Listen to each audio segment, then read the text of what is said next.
Good evening, friends. Once again, welcome to all the participants in this GST Gyan Ganga series, in which one of the renowned speaker, Sri Rakesh Garg ji, is with us. So once again, welcome to you, sir, on this Team Kasa channel, and our eminent co-panelist and expert, Sri Arun Hajar ji and Sandeep Saini ji with us. Welcome to you. Welcome to you. We will discussion from both of you.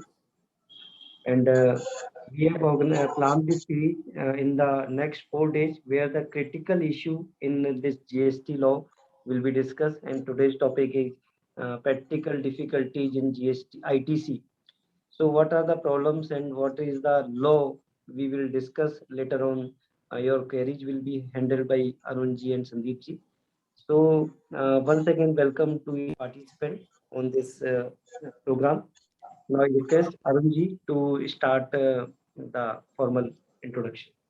Sure. Thank you, Sumit Garg for inviting me as a co-panelist and that to be with Rakesh sir.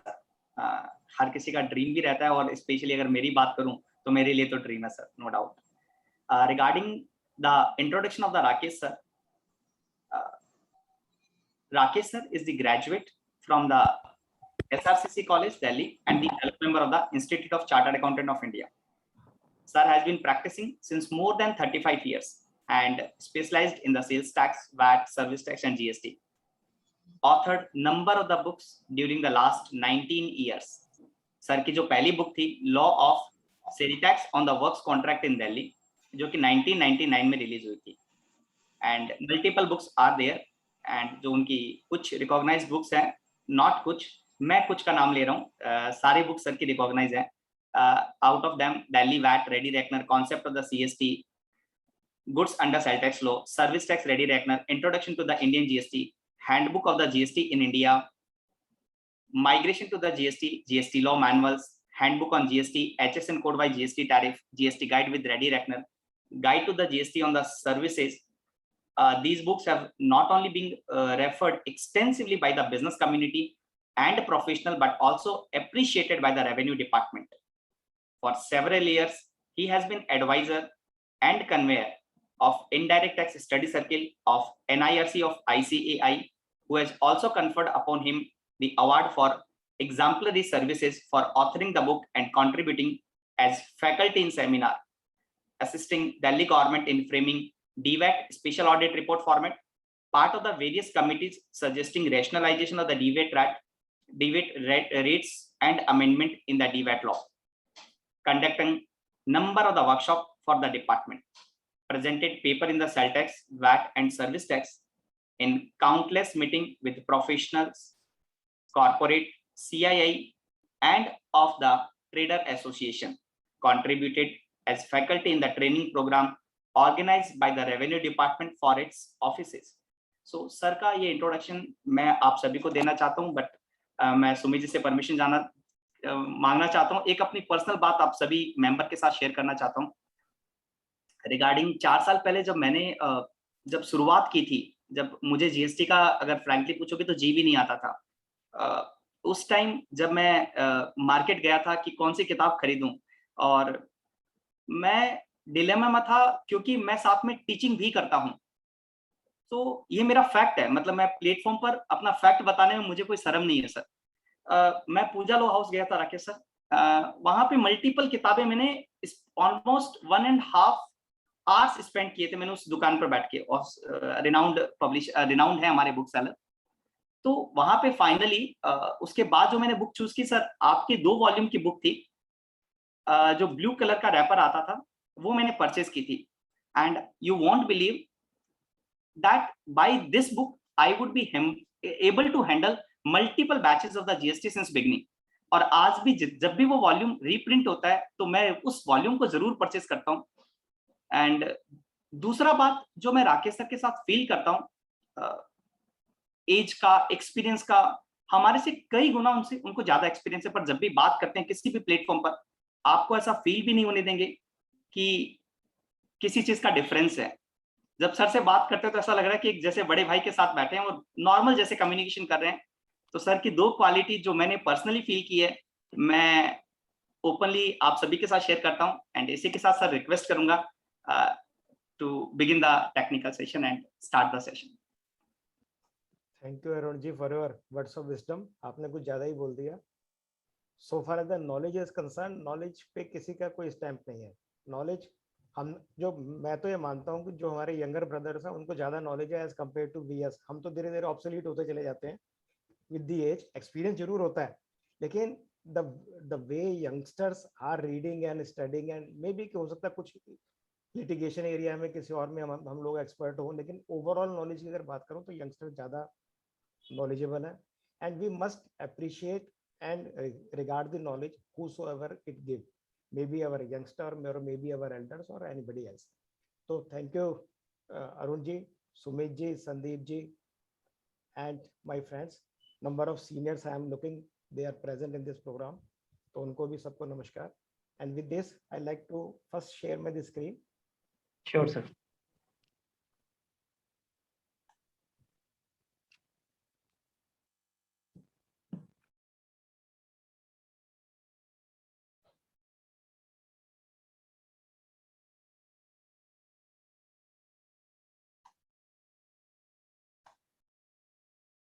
Sir ये share हो गया क्या?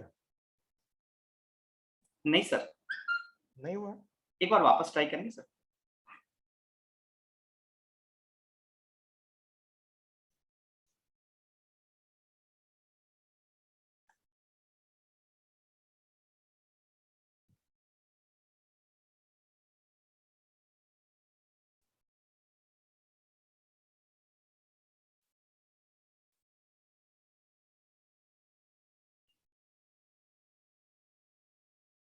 इसमें share है ये? एक minute रुकिएगा sir. हाँ अभी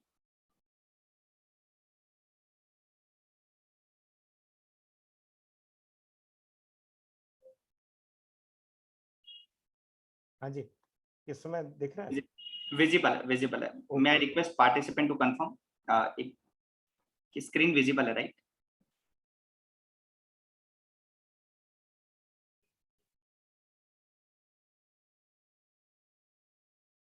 yes sir, it's visible sir. Thank you.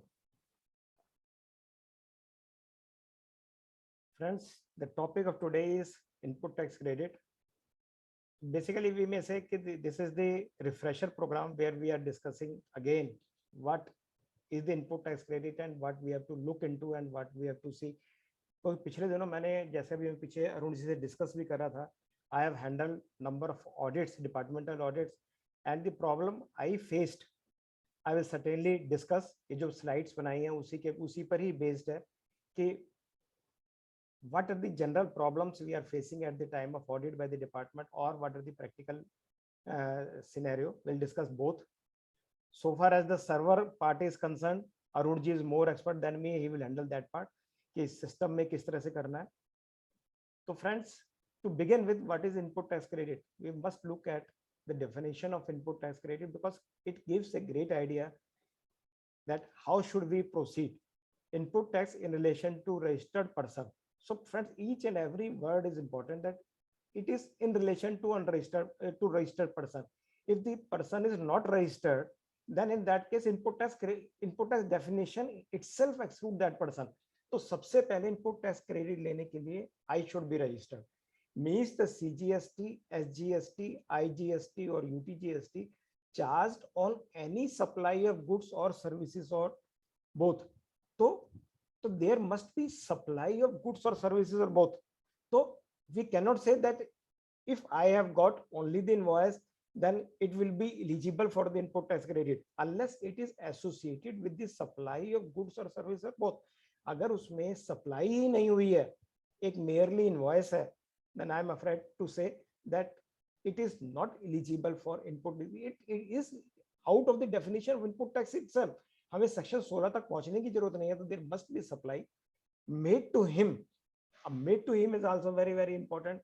Friends, you are aware that section 8 of the IGST and section 25 of the CGST has defined the distinct persons.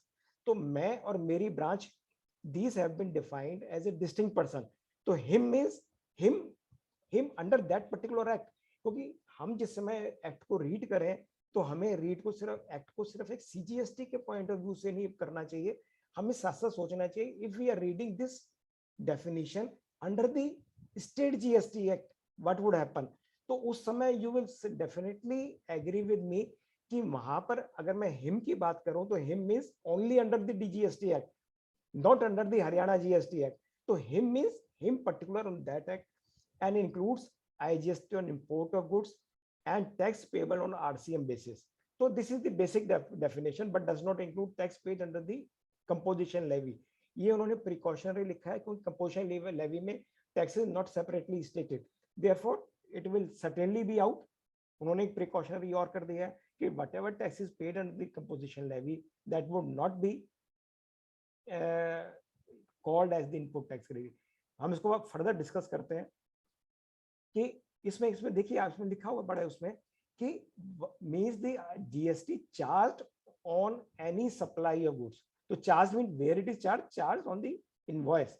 मैं एक इलस्ट्रेशन लेता हूं कि सपोजिंग मैंने कोई गुड्स परचेज करी है, गुड्स परचेज करते समय वो गुड्स थी 18% की। Supposing I have purchase the LPG in tankers which is taxable at 18%, it is sold in smaller cylinders for the domestic buyers. उस समय रेट हो गया 5%। अब द क्वेश्चन इज जिस समय मैंने परचेज करा उस समय 18% था और same thing repack this becomes taxable at 5%। Am I eligible for 18% और नॉट, और am I eligible only for 5%? यहाँ पर हमारे एडवांस रूलिंग गुजरात की भी है नव भारत एलपीजी बॉटलिंग में, जहाँ पे उन्होंने कहा है कि I am eligible for full ITC of 18%। इसी तरह से बहुत सारे केसेस होते हैं कि सपोजिंग मेरे सेलर ने प्रिकॉशनरी मुझसे 12% चार्ज कर लिया इंस्टेड ऑफ 5%, या 18% चार्ज कर लिया इंस्टेड ऑफ 5%। अब कल को क्या डिपार्टमेंट बोल सकता है, नहीं नहीं, rate of tax should be 5% and therefore you are eligible only for 5% not the 18%। तो यहाँ पर एक मद्रास हाई कोर्ट की भी जजमेंट आई थी डीवैट रेजीम में, जहां पर डीलर ने मशीनरी परचेज करी थी, 12.5% का टैक्स उस समय लगा था, इनवॉइस पे 12.5% था, करेक्ट रेट 4% था। तो डिपार्टमेंट जो मद्रास हाई कोर्ट ने बोला कि he is eligible for full ITC whatever has been charged on the invoice and whatever has been paid based upon that invoice. तो फ्रेंड्स अगर मेरे इनवॉइस पे जो कुछ भी आईटीसी लगा हुआ है, क्योंकि बहुत दफा ऐसा होता है कि मान लीजिए मेरे पास कोई आया तो प्रिकॉशनरी मैं उसे कह सकता हूँ नहीं कि 18% चार्ज कर लो, पता नहीं डिपार्टमेंट क्या व्यू ले। तो ऐसा नहीं है कि अगर मैंने 18% चार्ज कर लिया तो मेरे परचेजर को वो डिपार्टमेंट 5% या 12% अलाउ करेगा, नहीं। अगर मैंने 18% चार्ज करा और 18% गवर्नमेंट को पे करा है, then my purchaser would be eligible for full ITC. We have got 2 judgments in this regard.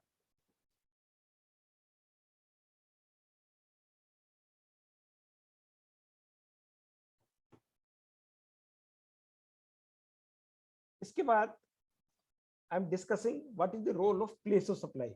कई बार क्वेश्चन हमारे सामने आते हैं, can I claim ITC relating to distinct person in other state? कि मैं दिल्ली में भी रजिस्टर्ड हूं, मैं यूपी में भी रजिस्टर्ड हूं, यूपी में सीजीएसटी एसजीएसटी पड़ा हुआ है, आई क्रेडिट पड़ा हुआ है, और दिल्ली में मेरे पास क्रेडिट नहीं है, लायबिलिटी है, तो क्या मैं वहां का क्रेडिट किसी तरह से यहाँ पे दिल्ली पे यूज कर सकता हूँ? The answer is no, I can not use the credit line in other state even if that is my own branch or my own company. I cannot claim ITC relating to the distinct person. मैं इसको transfer भी नहीं कर सकता हूँ। ऐसा नहीं है कि मैंने एक ट्रांसफर एंट्री पास करी, एक इनवॉइस बनाया, इनवॉइस बनाने के बाद मैंने वहां से इसको आईटीसी को ट्रांसफर करा और आईटीसी को मैंने दिल्ली में क्लेम करा। This is not permissible. ITC can not be transferred in that manner. ITC कैसे ट्रांसफर हो सकता है? आईटीसी ट्रांसफर हो सकता है या तो मैं उसकी वहां से, मान लो suppose I am registered in Delhi and UP, अगर मैं यूपी से दिल्ली को सप्लाई करता हूँ आइदर ऑफ द गुड्स और of the services, then only tax can be charged. Otherwise ITC as such cannot be transferred from one state to another. तो meaning there bye अगर मेरे पास कहीं पे सरप्लस है और कहीं पे डेफिसिट है तो मैं उसका ITC दूसरे स्टेट में नहीं क्लेम कर सकता। दूसरा क्वेश्चन आता है कि can I claim the ITC if invoice is in my name but POS is some other state? ये बड़ा इंपॉर्टेंट है, ये जनरली क्वेश्चन आता है। मैं एक एग्जांपल देता हूं कि I am registered in Delhi, Sumit ji is also registered in Delhi. Sumit ji की एक प्रॉपर्टी है से इन नोएडा। अब वो प्रॉपर्टी पे मैंने सुमित जी को किराए पे दे रखी है और मैं एक इनवॉइस रेज करता हूँ। अब एक बात तो बड़ी क्लियर है कि I am not required to get registration in the state where property is located. मैं दिल्ली में बैठ करके ही उसका इनवॉइस रेज कर सकता हूँ। अगर सुमित जी यूपी में होते तो मैं लिखता Mister Sumit Garg, address UP, place of supply UP, ये वहां पे जाकर के क्रेडिट ले लेते। Supposing Sumit ji is also not does not have place of business in UP, और यूपी में उनका ये जो ऑफिस मैंने किराए पे दिया हुआ है फॉर द टाइम बिंग बंद पड़ा हुआ है, लेकिन मैं तो रेंट चार्ज करूंगा ही। मैंने क्या करा, मैंने बिल रेस करता हूं, Sumit Garg Delhi, I am charging IGST because place of supply is in UP. अब मैंने उस इनवॉइस में दिल्ली का एड्रेस लिखा, प्लेस ऑफ सप्लाई यूपी में डाला। अब पॉइंट ये आता है कि सुमित जी इसका क्रेडिट यूपी में ले सकते हैं नहीं ले सकते। यूपी जब सुमित जी अपना दिल्ली का पोर्टल खोलेंगे तो इसमें प्लेस ऑफ सप्लाई यूपी आ रहा होगा। वैसे तो पहली बात पोर्टल सेल्फ अलाउ नहीं करेगा, नंबर 1। नंबर 2, अगर हम पोर्टल की बात भी ना करें तो इमोल प्रॉपर्टी का जो प्लेस ऑफ सप्लाई बनाया हुआ है वो लोकेशन ऑफ दैट प्रॉपर्टी बनाया हुआ है। When the place of supply is in that state, meaning there by उसका आईटीसी भी सिर्फ उसी स्टेट में कंज्यूम हो सकता है। उसके आईटीसी को अगर आप दूसरे स्टेट में कंज्यूम करना भी चाहेंगे then it would otherwise be illogical and the purpose of the makers of the law will itself be defeated। कि अगर उसका आईटीसी वहां पे पड़ा हुआ है और मैं उसका आईटीसी को मान लीजिए यूपी में पड़ा हुआ है, मैं उसको दिल्ली में एडजस्ट कर जाता हूं, तो then the purpose of the law will also be defeated। वैसे तो system itself will not allow you to claim that ITC if, तो meaning there by place of supply का बड़ा इंपॉर्टेंट रोल है। तो अगर मैं IGST चार्ज करता हूं और प्लेस ऑफ सप्लाई इसका मान लीजिए यूपी में है, तो इसका ITC सिर्फ यूपी में ही क्लेम हो सकता है। तो इसका मतलब क्या हुआ कि जिसमें मुझे इनवॉइस रेज करना है या परचेजर को जब इनवॉइस मिलता है तो उसका सबसे पहला काम होता है कि वो ये देखे कि जहां पर उसने कि मेरे सेलर ने प्लेस ऑफ सप्लाई इसका सही से लिखा हुआ है नहीं लिखा हुआ, क्योंकि IGST is again state specific. Supposing Sumit ji is also registered in UP as well as in Gurgaon as well as in Delhi, तो मैंने IGST लगाया यूपी में। अब इसका जो क्रेडिट क्लेम करा जा सकता है सिर्फ यूपी में ही क्लेम कर जा सकता है। And even if Sumit ji wants to claim it in Gurgaon में भी IGST लगता, बट क्योंकि प्लेस ऑफ सप्लाई इसका यूपी में है तो इसका यूपी के रजिस्ट्रेशन में ही क्लेम किया जाएगा। इसको we can not claim even in other states Gurgaon. तो ये इस चीज का आप ध्यान रखें कि place of supply is very very important role. And if the place of supply is stated incorrectly, अगर इस सेलर की भी गलती है तो उसका नुकसान जो होगा वो बायर को ही भुगतना पड़ेगा। इसलिए please be ensure that place of supply is correctly stated on the invoice.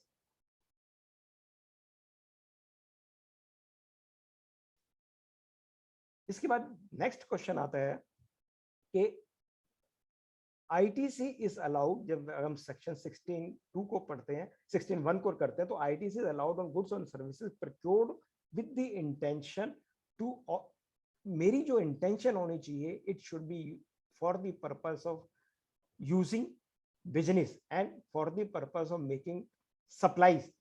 If it is used for the exempt supplies then I have to reverse. Supposing I am purchasing certain goods which are to be used in a new business।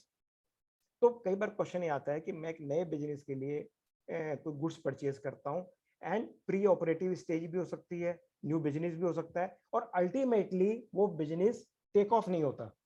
वो business जो है किसी भी वजह से वो take off ना होने के बाद वो मेरे एक्सपेंडिचर वो उसी तरह से रह जाते हैं। तो अब जो क्वेश्चन होता है कि क्या मैं इस ITC को which is used for the purpose of the business but particularly that business could not be take off, तो क्या मुझे मिल सकता है नहीं मिल सकता? फ्रेंड्स, इस जगह पे there could be a different views department में से कि नहीं, क्योंकि अगर इसका हम क्वांटम देखें तो कई बार क्वांटम बहुत बड़ा हो जाता है। मैं एक इलस्ट्रेशन लेता हूँ।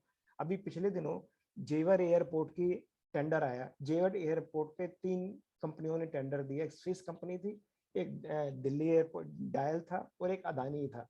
अब अदानी और डायल ने भी, और तीनों कंपनियों ने करीबन may be hundreds of crore इसकी स्टडी में ही खर्च कर दिए, उसमें कुछ इनपुट टैक्स भी रहा होगा। अल्टीमेटली जो कॉन्ट्रैक्ट अवार्ड हुआ वो स्विस कंपनी को अवार्ड हुआ। तो what about the expenses incurred by DIAL and Adani, are they not eligible for input tax credit? अगर आप देखेंगे तो हो सकता है 5-10 करोड़ रुपए का इसमें आईटीसी का इन्वॉल्वमेंट हो। जब फिगर बड़ी हो जाएगी तो हो सकता है कि आपके व्यूज डिफरेंट हो जाए, ऑफिसर के व्यूज भी डिफरेंट हो जाए। Still my view is that if we talk as a principle, I should be eligible for input tax credit till the time it is used for the purpose of furtherance of business, even if that particular business could not be take off. देखिए इसी में कई बार example आता है कि एक example Arun ji अभी थोड़ी देर पहले मुझे दे रहे थे, वो कह रहे थे सर अगर इस तरह से डिसअलाउ करने लगे तो क्या होगा कि कल को मेरे पास एक इंक्वायरी के लिए कोई क्लाइंट आता है, वो मेरे पास बैठता है, डिस्कशन करता है, डिस्कशन करने के बाद वो अल्टीमेटली वो क्लाइंट मेरे से हट करके आपके पास आ जाता है, तो क्या मुझे आईटीसी नहीं मिलेगा? क्या मैं अपने रिकॉर्ड जो हैं क्लाइंट वाइज बनाऊंगा? तो फ्रेंड्स आपका भी आंसर अगर हम इस तरह को देखें तो यही होगा कि इस तरह से हम नहीं चल सकते हैं। अगर मान लो कोई दुकानदार भी है, दुकानदार ने किसी को कैंपा कोला पिलाई और कैंपा कोला पिलाने के बाद वो कस्टमर ने कहा नहीं मैं आपकी दुकान से नहीं खरीदता, तो क्या मुझे to that extent ITC on Campa Cola, assuming it is allowable and it is not barred in 75, तो मुझे क्या डिसअलाउ करना पड़ेगा? तो फ्रेंड्स मेरा आंसर ये है कि till the time we can prove that this are used for the purpose of my business and the course of furtherance of business, I would be eligible for input tax credit. Friends ये जो मैंने slides आगे जो बनाई है वो एक different तरीके से बनाई है कि डूज एंड डोंट्स करके, ताकि कुछ एक डिफरेंट पैटर्न है, डिफरेंट चीज है, ताकि प्रेजेंटेशन थोड़ी सी डिफरेंट हो। आपको सब चीज़ों का आइडिया है ही, आई एम अवेयर, क्योंकि इनपुट टैक्स क्रेडिट एक ऐसा सब्जेक्ट है जो कि हम शुरू से ही डिस्कस करते जा रहे हैं। तो first question is check whether ITC is intended to be used for the purpose of business. Friends 16(1) को अगर हम देखेंगे तो it should be used for the purpose of business. अगर बिजनेस के पर्पस से नहीं है तो I will not be allowed ITC। Business की डेफिनेशन सेक्शन 2 सबसेक्शन 17 में डिफाइंड हुआ है। It should be in the course और furtherance of the business. Course का मतलब ये होता है कि जब बिजनेस का ऑर्डर प्लेस किया जाता है और कब तक चलता है, जब तक वो कंक्लूड ना हो जाए। तो course of the business is from day 1 till day last and furtherance of the business कि उस बिजनेस को बढ़ाने के लिए। तो it should be in the course और furtherance of the business. Then it is, as I have already stated, that since our registration is state specific, therefore ITC should be in the course of furtherance of that particular state and not the other state. तो हमें तीन चीजों को ensure करना है, then only will satisfy section 16(1). अब इसके आगे बढ़ते हैं सेक्शन 16(2) में क्या क्या कहते हैं। चेक वेदर इनवॉइस और प्रेस्क्राइब डॉक्यूमेंट्स आर अवेलेबल। अगर मेरे पास इनवॉइस और प्रेस्क्राइब डॉक्यूमेंट्स नहीं है then I am not eligible for input tax credit. तो इनवॉइस और प्रेस्क्राइब डॉक्यूमेंट्स में क्या क्या है? प्रेस्क्राइब डॉक्यूमेंट्स में ड्यूटी पेइंग डॉक्यूमेंट हो सकता है कि मैंने इंपोर्ट के टाइम पे गुड्स क्लियर करवाए, वहां का जो चालान होगा that is a duty paying document, that is allowable. इसी तरह से मैं RCM में पे करता हूं तो RCM पे इनवॉइस हो जाएगा, दैट इज आल्सो। तो जब हम इनवॉइस की बात करते हैं तो इनवॉइस क्या, तो इनवॉइस की क्या शेप होनी चाहिए? मैं क्या आपसे क्वेश्चन वैसे ही पूछता हूँ कि सपोजिंग कई बार हम भी कर देते हैं इसी तरह से कि हमने एक इनवॉइस बनाया, इनवॉइस को बना करके उसको साइन करा, साइन करके उसका स्कैन करा, स्कैन करके क्लाइंट को बाय मेल भेज दिया। Then can we say that particular document which I have received on mail, only on the mail, मुझे अपने बाद में सब्सिक्वेंटली हार्ड कॉपी भी नहीं आती है, तो ये जो डॉक्यूमेंट मेरे पास मेल पे रिसीव हुआ है which is simply signed and scanned, I am not talking about the digitally signed, digital signed एक separate चीज है, I am discussing only that invoice जो कि मेरे पास मेल पे आया और एक साइन होकर के स्कैन हो गया। तो friends I am afraid to say that this is not the prescribed document, this is not the invoice. Invoice means the original invoice which should either be signed physically or through the hands or digitally। अगर या फिर अगर मेरे एक तीसरा उन्होंने भी एक सिस्टम और भी बताया हुआ है कि if the invoice is maintain in the IT environment in IT Act 2000, in that case it can be even without signature. तो वो एक पूरा डिटेल प्रोसीजर जो कि आईटी एक्ट में प्रेस्क्राइब करा गया है, जिसमें मुझे आईआईटी में मेकर चेकर सिस्टम एक इनबिल्ट करना पड़ेगा कि एक मेकर होगा, एक चेकर होगा, और ऑथराइज पर्सन ही सिर्फ चेकर होगा. तो otherwise invoice should be either digitally signed or should be received in the physical mode hard copy. Then only I will be eligible for invoice for the input tax credit. अगर मेरा कल को audit हो रहा है और वो sample basis पर चेक कर बैठता है और मैं उसको फिजिकल ये स्कैंड कॉपी दिखाना शुरू कर दूंगा, तो उस केस में मेरा आईटीसी डिसअलाउ हो सकता है. एक रूल 36(2) को भी देखा था, minimum 5 particulars should be specified. That amount of tax charge, description of the goods or services, total value of the supply of the goods or services, place of supply in case of interstate supply, and GSTN of the supplier and recipient. तो ये 5 information तो invoice में बिल्कुल होनी चाहिए, जो बिल्कुल correct होनी चाहिए. Then I would be eligible for invoice. इसके अलावा अगर किसी इंफॉर्मेशन में कोई क्लरिकल मिस्टेक होती है, then that would be allowable. But these 5 information as per rule 36(2) should be very, very correctly stated. So this is stated in section 16 subsection 2 and clause A. तो meaning thereby कि अगर मेरे पास ITC मेरे GST 2A या 2B में दिख भी रहा है और I don't have the invoice, तो as per the law I am not eligible for input tax credit. Meaning thereby I must procure and ensure a valid invoice based upon which I will claim the input tax credit.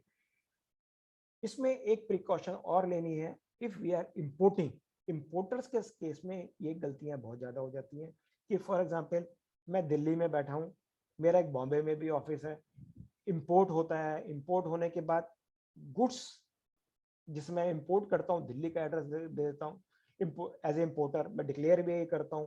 लेकिन जिस समय मैं import के time पे चालान भरता हूं, उस समय मैं चालान के टाइम पे दिल्ली का एड्रेस देने की बजाय, दिल्ली का टिन नंबर देने की बजाय मैं बॉम्बे का टिन डाल देता हूं.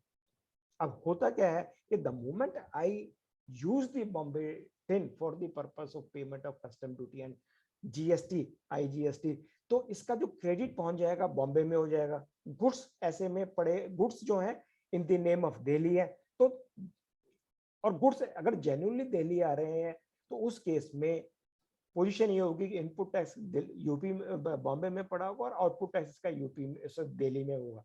तो मुझे जिस समय मैं इंपोर्ट करता हूं, I must be very very careful कि मैं जो गुड्स रिलीज करवाऊं, वो जो मैं इंपोर्ट का एड्रेस दे रहा हूं जहां पे अल्टीमेटली गुड्स पहुंचनी है, जहां से सेल होनी है, वही टिन नंबर दूं, सो दैट कि इनपुट आउटपुट का मिसमैच ना हो. Otherwise there will be huge working capital requirement. अगर ऐसी गलती हो भी गई है मान लीजिए, तो और गुड्स को अल्टीमेटली अगर आपको बॉम्बे में ही बेचना है, तो उस केस में देयर इज ए रिक्वायरमेंट कि मैं एक दिल्ली से बिल काटूं, दिल्ली से बिल काट करके बॉम्बे के नाम पे करूं और इसको ठीक करूं. तो this mismatch should be rectify at day 1. बाद में जाकर के ये एक प्रॉब्लम आ जाती है. Place of supply I have already discuss कि प्लेस ऑफ सप्लाई को मुझे केयरफुली हैंडल करना है. अगर प्लेस ऑफ सप्लाई गलत आ गया तो even if I have paid the tax to my seller, I will not be eligible for the input tax credit. अभी एक अमेंडमेंट अभी 2021 में इन्होंने प्रपोज करी है, जो कि अभी तक नोटिफाई नहीं हुई है. उसके हिसाब से उन्होंने डबल ए क्लॉज डाला है. वो कहता है कि डिटेल्स ऑफ द इनवॉइस और debit note referred in clause A has been furnished by the supplier in the statement of outward supply and that's the GSTR1, and such details have been communicated to the recipient of such invoice or debit note in the manner specified under section 37. तो इसका मतलब क्या हुआ कि मेरे पास जैसे ही जिस दिन ये नोटिफाई हो जाएगा तो मेरे पास इनवॉइस होना चाहिए. इसके बाद वो GSTR1 में डालेगा. GSTR1 में डालने के बाद ये कम्युनिकेटेड कैसे होगा, ये मेरे GSTR3B सॉरी GSTR 2A या 2B में मुझे कम्युनिकेट होगा the manner specified in section 37. Then only I will be eligible for input tax credit. तो यानी कि एक क्लॉज तो ये है कि जो अभी हम 16 सबसेक्शन 2 क्लॉज सी को भी डिस्कस करेंगे, उसके साथ इन्होंने एक डबल ए और डाल देंगे ये कि मेरे 2A 2B में रिफ्लेक्ट होना चाहिए. अगर ये 2A 2B में रिफ्लेक्ट नहीं होगा, then I will not be eligible for input tax credit. इसके बाद अगली क्लॉज है 16(2) में, मुझे ये चेक करना है कि weather he has received the goods और सर्विसेज। ये जितने भी फेक इनवॉइसेस वाले केसेस अगर आप देखते हैं फ्रेंड्स, ये सब के सब इसी क्लॉज में फॉल करते हैं। इनवॉइस सबके केस में होता है, पेमेंट भी हुई होती है, जीएसटी 2A2B में भी दिखता है, पर गुड्स रिसीव या सर्विसेज रिसीव नहीं हुई होती, एक सिर्फ बिलिंग ट्रांजैक्शन होती है। तो मुझे ऐसे केसेस में बड़ा इंश्योर करना है, क्योंकि बिकॉज डिपार्टमेंट तो यही चाहेगा कि ये प्रूव के मुझसे एविडेंस मांगेगा कि प्रूव करो कि गुड्स आपको रिसीव हुई है, आपके आपके तो मुझे प्रूव करना पड़ेगा कि yes goods have been receive. मेरे पास उसके लिए ई वे बिल के कॉपी होनी चाहिए कि हाँ ई वे, मेरे पास बिल्टी की कॉपी होनी चाहिए जो प्रूव कर सके गुड्स मेरे गोडाउन में आए। अगर bill to ship to transaction है तो मुझे और केयरफुल रहना है, और मुझे अपने स्टॉक रजिस्टर के थ्रू ये तीनों डॉक्यूमेंट्स होने चाहिए which will prove that goods have actually been received to my godown। अगर मैं किसी स्टेज पे ये प्रूव नहीं कर पाया तो immediately they will convert my genuine transaction to the bogus transaction. तो फ्रेंड्स हमें इसको प्रूव करना है कि गुड्स और services have actually been received. इसके अलावा अगर मुझे लॉट्स में गुड्स आते हैं तो लॉ कहता है कि सब जब मेरे पास लास्ट लॉट आएगा then only I will be eligible for input tax credit. Services आती हैं तो सर्विसेज में थोड़ा सा पोजीशन और डिफिकल्ट हो जाता है, क्योंकि सर्विसेज में एक इनवॉइस होता है, it is very very difficult to prove at what time the services are received. अगर मेरे पास कोई कंसल्टेंसी के लिए आया और मैंने उसको कहा कि मैंने बिल रेज कर दिया, और बिल रेज करने के बाद एक तो इसको प्रूव करना कि मैंने इसको एक्चुअली सर्विसेज कब प्रूव करेगी सप्लाई करी, डे 1 पे करी, डे 10 पे करी, या जैसे हम अपील फाइल करते हैं, अगर मैंने सारी की सारी फीस एडवांस में ले ली तो आज तो मैंने डिस्कशन करा है, 1 महीने बाद अपील फाइल करूंगा, उसके 3 महीने बाद उसका आर्गुमेंट होगा, 6 महीने बाद ऑर्डर आएगा। तो what would be the time of receipt of the services. अगर हम रिसिपिएंट की बात करें, मैंने तो बिल रेज कर दिया, बिल रेज करने के बाद उसके पास आईटीसी बिल उसके 2 में रिफ्लेक्ट हो गया, तो हमें एक स्टैंड लेना पड़ेगा कि व्हाट इज द टाइम। तो यहाँ पर मेरा व्यू है कि if some part of the service is received then that would be the date of receipt of the service। it is not necessary that entire service should be received to me। ये जो goods received in lots वाला जो है, this provision is applicable only in respect of the goods। Legislature ने इसको services के लिए नहीं एक्सटेंड करा है, सर्विसेज के लिए। इसलिए मेरा ये मानना है कि if some part of the services received even if entire service has not been completed then also the purchaser then also the recipient can avail the input tax credit। इसके लिए हमें डॉक्यूमेंट्स, जैसे मैंने आपको पहले भी बताया, डॉक्यूमेंट्स को जरूर प्रिजर्व करके रखना है। Next, payment of output tax by the supplier और the supplier either in cash or lawfully adjusted against the ITC। friends this is the toughest part because कई दफे बहुत दफे ऐसा होता है कि हमारे पास इनवॉइस है, हमारे पास पेमेंट का प्रूफ भी है, हमारे पास सब कुछ है, और हमारे सेलर ने आउटपुट टैक्स नहीं पे करा या अपनी रिटर्न में नहीं फाइल करी, तो उस केस में हम क्या करें? What should the poor purchaser do? अच्छा, इसको अगर हम रूल 36(4) के साथ देखें, रूल 36(4) फ्रेंड्स पहले आपको याद होगा 80% अलाउ कर दिया करता था, फिर 90%, 95%। तो कंफ्लिक्ट है, रूल 36(4) अनमैच्ड क्रेडिट का आईटीसी दे देता है। लेकिन अगर हम इस रूल को अगर आप देखें, इस प्रोविजन को, section 16 subsection 2 sub clause C, तो वो आपको इनपुट टैक्स क्रेडिट तभी देती है जिस समय फुल मैचिंग, जिसमें पूरा का पूरा आउटपुट टैक्स पे हो जाए। फ्रेंड्स इसमें मैं ज्यादा कुछ कमेंट्स नहीं कर पाऊंगा। These are the harsh provision I could say. Notices have been issued by various high courts where these provisions have been challenged।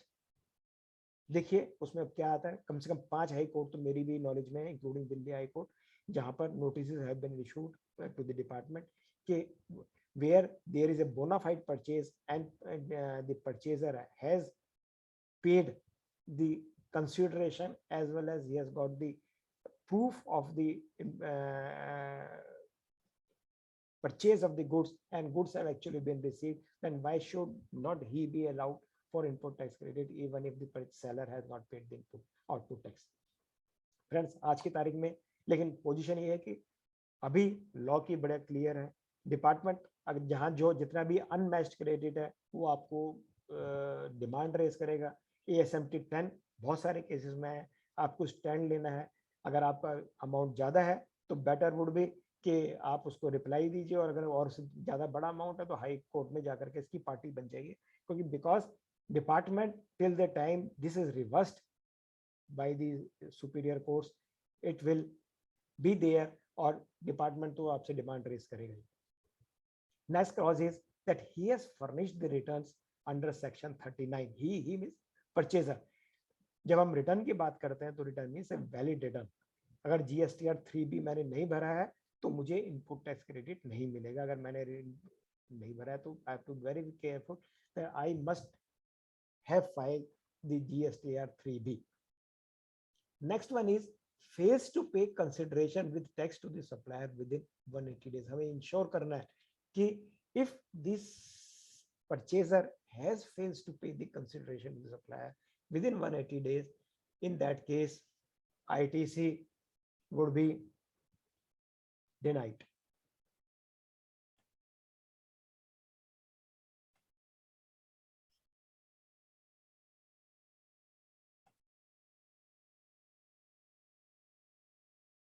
पता नहीं क्या पॉपअप खुल गया जो आपको भी डिस्टर्ब किया। इसमें कई बार फ्रेंड्स क्वेश्चन हो जाता है कि अगर मान लीजिए मेरे कॉन्ट्रैक्ट में लिखा हुआ है कि मैं पेमेंट 1 साल में करूंगा। फॉर एग्जांपल मैं एक टीवी परचेज करने जाता हूं, और परचेज करने के टाइम पे I am a businessman, और मैं टीवी परचेज करते हुए मैं ये बोलता हूँ कि इंस्टॉलमेंट जो मैं जो इसकी जो पेमेंट करूंगा वो 6 महीने में 1 साल में पेमेंट करूंगा in 12 equal instalments. In that case can I say that I have failed to pay the consideration where my contract itself says that consideration is to be paid in 1 year. तो friends मेरा ये मानना है कि fails to pay consideration should be read as in accordance with the terms of the contract. क्योंकि जब तक अगर फॉर एग्जांपल मैं एक और एग्जांपल लेता हूं कि ये तो मैंने अभी आपको लीजिंग और हायर परचेज का एग्जांपल दिया, इसी तरह से कि सपोजिंग मैं वर्क्स कॉन्ट्रैक्टर हूं, मेरा कॉन्ट्रैक्ट मैं एक बिल सबमिट करता हूं, मेरा कॉन्ट्रैक्ट ही हर बारी जब भी मैं बिल सबमिट करता हूं 5% सिक्योरिटी डिपॉजिट डिडक्ट करता चलता है, which would be release after the execution of the entire contract. पूरा कॉन्ट्रैक्ट 3 साल बाद खत्म होता है। अब वो 3 साल के बाद उसमें देखता है कि work has been now satisfactorily completed, और वो जो मेरा 5% हर महीने हर बिल के साथ उसने काटा था वो उस समय रिलीज कर देता है। अब the question is whether he has fails to make the payment. तो जो मुझे ITC जो मैं इनवॉइस रेज कर रहा हूं तो क्या वो 95% पे ही ITC क्लेम करे या 100% पे क्लेम करे?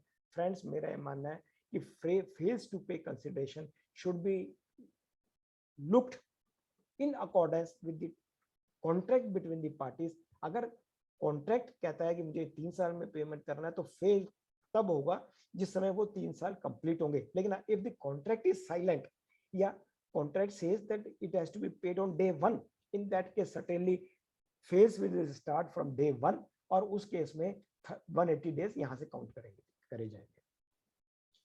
यहां पर ITC अगर 180 डेज हो जाते हैं और मुझे रिवर्स करना पड़ता है तो I have to pay interest also from the date of the invoice. तो 6 महीने का मुझे इंटरेस्ट भी पे करना पड़ेगा, और अगर मैं बाद में पे कर देता हूं तो मैं इसको रिक्लेम कर सकता हूं, but not the interest part मेरा लॉस हो जाएगा।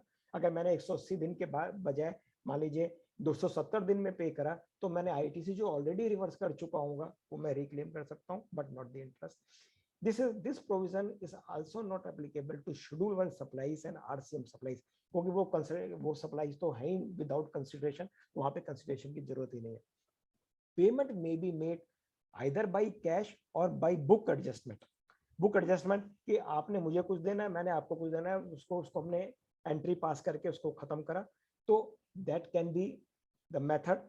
सैनको गोल्ड में advance ruling authority West Bengal ने बोला कि this can be made either by cash और बुक एडजस्टमेंट। इसके अलावा अगर मान लीजिए कोई क्रेडिट नोट दे दिया जाता है तो that would also be not termed as failure to make the payment, कि आपने मुझे 1 लाख का इनवॉइस इशू किया, बाद में आपने 10,000 का क्रेडिट नोट दे दिया, मैंने आपको 90,000 पे कर दिए, तो am I failed? Answer is no. इस पे हमारे पास 2 अपलेट एडवांस रूलिंग्स हैं एमआरएफ के केस में तमिलनाडु की, और ऑर्डिनेंस फैक्ट्री केस में अपलेट एडवांस रूलिंग अथॉरिटी महाराष्ट्र की, जहां पर उन्होंने कहा कि payment can be made through credit note as well. It is not necessary that payment should be made only through the cheque और बाय द कैश. फ्रेंड्स, एक और अभी पीछे केसेस आए और डिपार्टमेंट ने डिमांड रेज करनी शुरू करी, जो कि मेरे हिसाब से गलत है. Non payment to the foreign importer. मैंने इंपोर्ट करा, इंपोर्ट करने के बाद मैंने गुड्स रिलीज करवाए, गुड्स रिलीज करवाने के बाद मैंने उसका आईजीएसटी कस्टम्स में पे कर दिया as if it is a reverse charge, क्योंकि ये गुड्स का रिवर्स चार्ज है, सर्विसेज का रिवर्स चार्ज सर्विसेज का होता है, जहाँ पे मैं खुद पे करता हूँ, जहाँ पे परचेजर और the recipient of the goods himself page the tax. अब मैंने इसका कंसिडरेशन मान लीजिए 6 महीने में पे नहीं करा, मैंने इसको कंसिडरेशन 1 साल बाद पे करा. तो डिपार्टमेंट ने कुछ जगहों पर इस पे डिमांड रेज कर दिया और उन्होंने कहा कि नहीं, you have to reverse the ITC. मेरा मानना है कि ये जो है आरसीएम टाइप की ट्रांजैक्शंस हैं, यहाँ पर मैंने खुद ही टैक्स पे करा है और ये इस पर मुझे रिवर्सल की जरूरत नहीं है. We are into the appeals. मेरे पास कोई फेवरेबल ऑर्डर अपील में नहीं है, पेंडिंग है, कभी मैटर वो लिस्ट भी नहीं हुए हैं.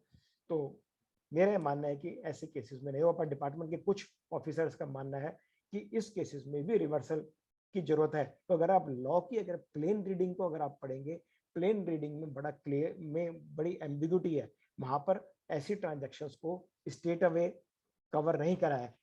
अगर आरसीएम सर्विसेज वाली ट्रांजैक्शंस है वो तो बड़ा क्लियरली लिखा हुआ है, लेकिन गुड्स वाली ट्रांजैक्शन को उन्होंने नहीं लिखा है. Next one, check whether overall time limit of claiming ITC has been complied with. Section 16(4) जो कि ये बोलता है कि ITC can be claimed only up to the return of September of the following year. यानी कि मार्च 22 तक का, मार्च 21 का जो ITC है, मैं मैक्सिमम सितंबर 21 के रिटर्न में जाकर के ले सकता हूँ through amendment, otherwise there is no procedure. तो फ्रेंड्स, अब द क्वेश्चन इज, ये बड़े स्टेट अवेयर रूल्स हैं, इसमें बहुत सारे इफ्स एंड बट्स हैं. तो कई सारे हाई कोर्ट्स में इसमें भी रिट पेंडिंग है, जहां पे उन्होंने कहा है कि इस तरह के प्रोविजंस, क्योंकि बिकॉज ये माना गया है कि input tax credit is my vested right. तो ये जो मेरा राइट है और आप एक प्रोविजन आपने 6 महीने का बना दिया विदाउट लुकिंग एट एनी इवेंचुअलिटीज, कि सपोजिंग सितंबर की रिटर्न, और उन्होंने ये भी लिखा हो कि सितंबर की return should be filed with in the time, यानी कि सितंबर की रिटर्न 20 अक्टूबर तक फाइल हो जानी चाहिए. एज्यूम करिए कि एक परचेजर है जो कि प्रोप्राइटर है और वो उन्हें कुछ कोरोना हो जाता है, कुछ और किसी वजह से कोई हार्ट अटैक आ जाता है, वो हॉस्पिटलाइज हो जाते हैं और 20 अक्टूबर तक वो हॉस्पिटल में ही रहते हैं और रिटर्न को नहीं फाइल हो सकती. अब यहाँ पे there is no description left, description is available even to the commissioner और एनी अदर ऑफिसर के रिलैक्सेशन दी जाए. तो इस तरह के जो प्रोविजन है बाय इटसेल्फ अपने आप में गलत है, नंबर 1. नंबर 2, जो रिट चैलेंज करी गई है उसमें ये भी बोला गया है कि there is a clash between the provision stated in section 16(2) vis-a-vis section 16(4). Therefore these provisions are ultra vires. तो देखिए कोर्स के क्या व्यू आते हैं, we should wait for that. लेकिन आज की तारीख में लॉ बड़ा क्लियर है कि इसका आईटीसी मैं सिर्फ सितंबर की रिटर्न तक ही क्लेम कर सकता हूँ. जहां जहां पर भी लेट अगर क्लेम करा गया है, I have seen number of notices where ITC ASMT 10 has been issued when September return has been filed late by the recipient. तो आप जरा इस बात में केयरफुल रहें, क्योंकि सितंबर भी अभी आ ही रहा है. तो मार्च 21 का जो ITC है मैक्सिमम सितंबर की रिटर्न तक लिया जा सकता है, और सितंबर की रिटर्न भी टाइम पे फाइल होनी चाहिए 20 अक्टूबर तक. 21 अक्टूबर को अगर आप फाइल करते हैं एक दिन लेट, तो क्योंकि यहाँ पे बड़ा क्लियर हो गया लिखा हुआ है कि till the due date of filing of the सितंबर रिटर्न. अगर सितंबर रिटर्न को वो ड्यू डेट को ही बढ़ा देते हैं थ्रू ए सेपरेट नोटिफिकेशन और order, then it is allowable. लेकिन अगर हम लेट फाइल करते हैं then it may be disallowed. मेरे पास अपील फाइल कर रिट में जाने के अलावा मेरे पास कोई रास्ता नहीं बचेगा. Next is very important. Check whether common ITC is reversed in respect of exempt supplies. Exempt supplies से related ITC है, वो मुझे रिवर्स करना है. Exempt में पर्टिकुलरली हम इस समय बात कर रहे हैं कॉमन आईटीसी की। कॉमन आईटीसी अगर मान लीजिए मैं एग्जाम्प्ट और टैक्सेबल दोनों सप्लाईज कर रहा हूँ, तो मुझे जो डायरेक्टली रिलेटेबल है टैक्सेबल का वो मुझे पूरा मिल जाएगा, जो directly relatable to exempt supplies है वो पूरा रिवर्स करना है, लेकिन जो कॉमन आईटीसी है वो मुझे प्रोपोर्शनेटली रिवर्स करना है इन अकॉर्डेंस विद रूल 42। इसमें अगर आईटीसी कॉमन है तो मुझे सिर्फ रूल 42 के हिसाब से करना है, उसके बाद मेरे पास कोई और लिवरेज नहीं आ जाती है कि मैं अपना कोई फॉर्मूला लेकर के बैठूं। वहां पर टर्नओवर का फॉर्मूला है टर्नओवर को प्रोपोर्शनेटली करने के लिए। तो मुझे सबसे पहले ये असरटेन करना है whether that particular expenses is common, whether that ITC is common. If yes, तो मुझे सीधे के सीधे रूल 42 में जाकर के फॉर्मूले के हिसाब से उसे रिवर्स करना है। एग्जम्प्ट सप्लाई क्या है? एग्जम्प्ट सप्लाई भी डिफाइन करी गई है कि जो नील रेटेड सप्लाई या एग्जम्प्ट सप्लाईज हैं या नॉन टैक्सेबल सप्लाईज हैं या supplies on which recipient is liable to pay tax on RCM basis. ये फ्रेंड्स बड़ा इंपॉर्टेंट है कि अगर मैं आरसीएम बेसिस पे अगर मेरी कोई सप्लाईज है तो वो भी एग्जम्प्ट सप्लाई की कैटेगरी में आएंगी फॉर द पर्पस ऑफ 17(2). मैंने यहाँ पर एक जो इलस्ट्रेशन दिया है वो एक एडवोकेट साहब का दिया है। मान लीजिए आई एम एन एडवोकेट और मेरी सारी की सारी सर्विसेज जो है वो आरसीएम बेसिस पे मेरे क्लाइंट्स पे करते हैं। अब मैं रजिस्टर्ड हूँ, मेरे के पास कोई एक इमल प्रॉपर्टी है जो कमर्शियल पर्पज से मैंने रेंटिंग करी हुई है, तो मेरे पास इमल प्रॉपर्टी है, उसमें मैं जीएसटी पे करता हूँ। अब मेरे पास अगर कोई एक ऐसा आईटीसी है जो एडवोकेट सर्विसेज में यूज हो रहा है, तो क्या मैं उस आईटीसी को अपने कमर्शियल रेंटिंग पर्पज से एडजस्ट कर सकता हूँ? The answer is no, because यहाँ पे जो advocate services on which RCM is payable that have been considered as exempt supply, उस केस में मेरा जो आईटीसी कॉमन आईटीसी होगा मुझे प्रोपोर्शनेटली रिवर्स करना पड़ेगा जो एडवोकेट सर्विसेज से रिलेटेड है। वो मैं सारा का सारा एडवोकेट सर्विसेज वाला आईटीसी नहीं ले पाऊंगा। इसी तरह से बहुत सारी सप्लाईज हैं जिन पे गवर्नमेंट ने अपने आप ही कहा है कि आईटीसी मुझे नहीं मिलेगा, वो भी इसी कैटेगरी में आती है। जैसे कि अगर मान लीजिए मैं रेस्टोरेंट सर्विसेज कर रहा हूँ, रेस्टोरेंट इज पे ITC rate, flat rate is 5% without any ITC. इसी तरह से अगर मैं कम्प्लेक्स कंस्ट्रक्शन में, रेजिडेंशियल कम्प्लेक्स कंस्ट्रक्शन में हूँ, वहां पर भी आईटीसी मुझे नहीं मिलता। तो अगर इस तरह की कोई भी चीजें आएंगी तो वो एग्जम्प्ट सप्लाई की कैटेगरी में आएगी और मुझे आईटीसी अगर मैं टैक्सेबल और नॉन टैक्सेबल दोनों कर रहा हूँ तो प्रोपोर्शनेट करना पड़ेगा। यहाँ पर दो एक्सक्लूजन्स हैं, एक तो इंटरेस्ट डिस्काउंट और ऑन लोन्स एंड एडवांसेस। अगर मेरे पास कोई इंटरेस्ट इनकम भी है तो वो एग्जम्प्ट की कैटेगरी में नहीं आएगी, वो टैक्सेबल वाली कैटेगरी में ही आएगी। इसी तरह से वैल्यू ऑफ एक्टिविटीज और transaction specified in schedule 3। Friends, schedule 3 में आइटम स्पेसिफाइड है जहां पर जो कि नाइदर सप्लाई ऑफ गुड्स और not supply of services consider करी गई। अगर मैं ऐसी कोई एक्टिविटी को डील करता हूं तो उस केस में मुझे आईटीसी रिवर्सल नहीं करना पड़ेगा। For example, I am making sale from bonded warehouse. Bonded warehouse से अगर मैं कस्टम वेयर हाउस से सेल करता हूं तो उस केस में that has been considered as serial number 8 of the schedule 3। तो उस वो एग्जम्प्ट सप्लाई की, even if no tax is payable, I will be eligible for input tax credit in relation thereto।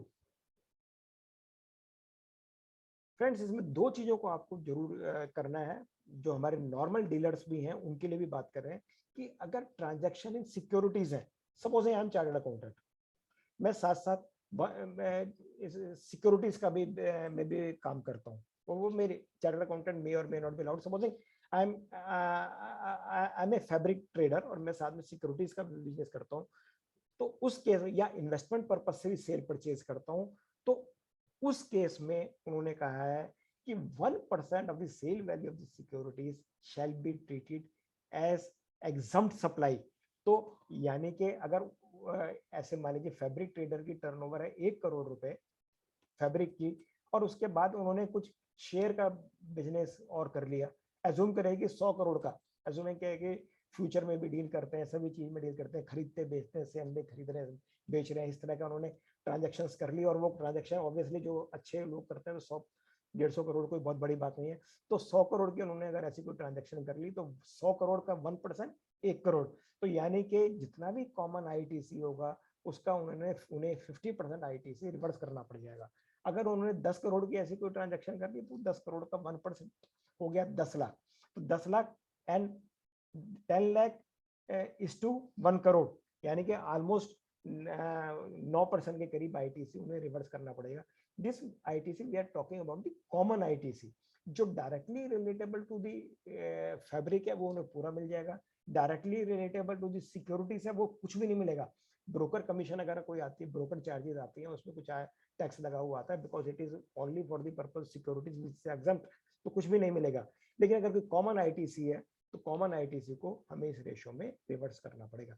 इसी तरह से मान लीजिए मेरे किसी क्लाइंट ने, उसी फैब्रिक वाले ने उस साल में कोई बिजनेस में लैंड एंड बिल्डिंग थी, बेच दी, वो land and building otherwise non taxable है, sale land and building, constructed land and building कोई टैक्स नहीं है, लेकिन क्योंकि वो उसमें बिजनेस में कैपिटलाइज हुई थी तो लॉ इन्होंने जीएसटी में उन्होंने लिखा हुआ है कि इस लैंड एंड बिल्डिंग को एट द सर्कल वैल्यू इसको एग्जम्प्ट सप्लाई माना जाएगा।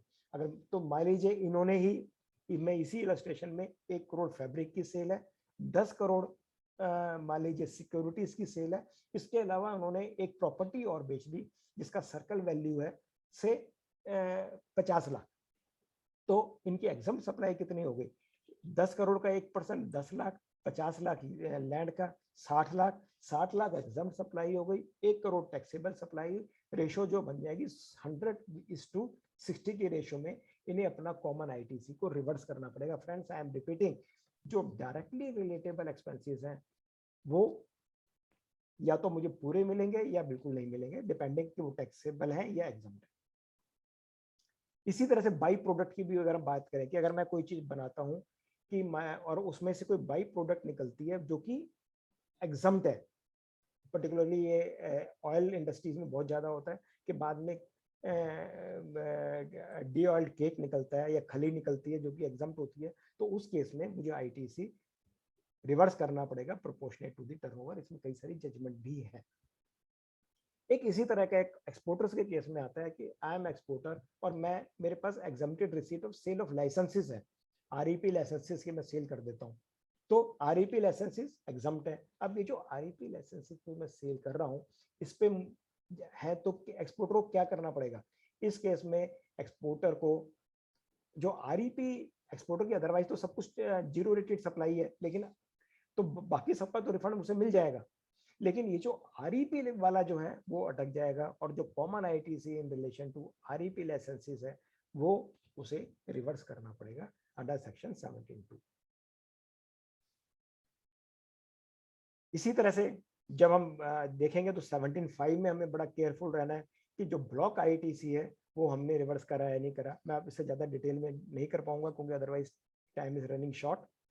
तो 17(5) अपने आप में एक बहुत बड़ा चैप्टर है, तो हमें उसमें जितनी भी चीजें उसमें हमें बड़ा केयरफुल रहना है। Personal consumption, IT goods lost और डिस्ट्रॉयड, ये जितने भी एक एक को हमें उठा करके देखना पड़ेगा कि wherever ITC is to be reverse I must reverse, otherwise अगर कल को डिपार्टमेंट पकड़ेगा तो डिपार्टमेंट उसके साथ में इंटरेस्ट और पेनल्टी और साथ में लगाएगा।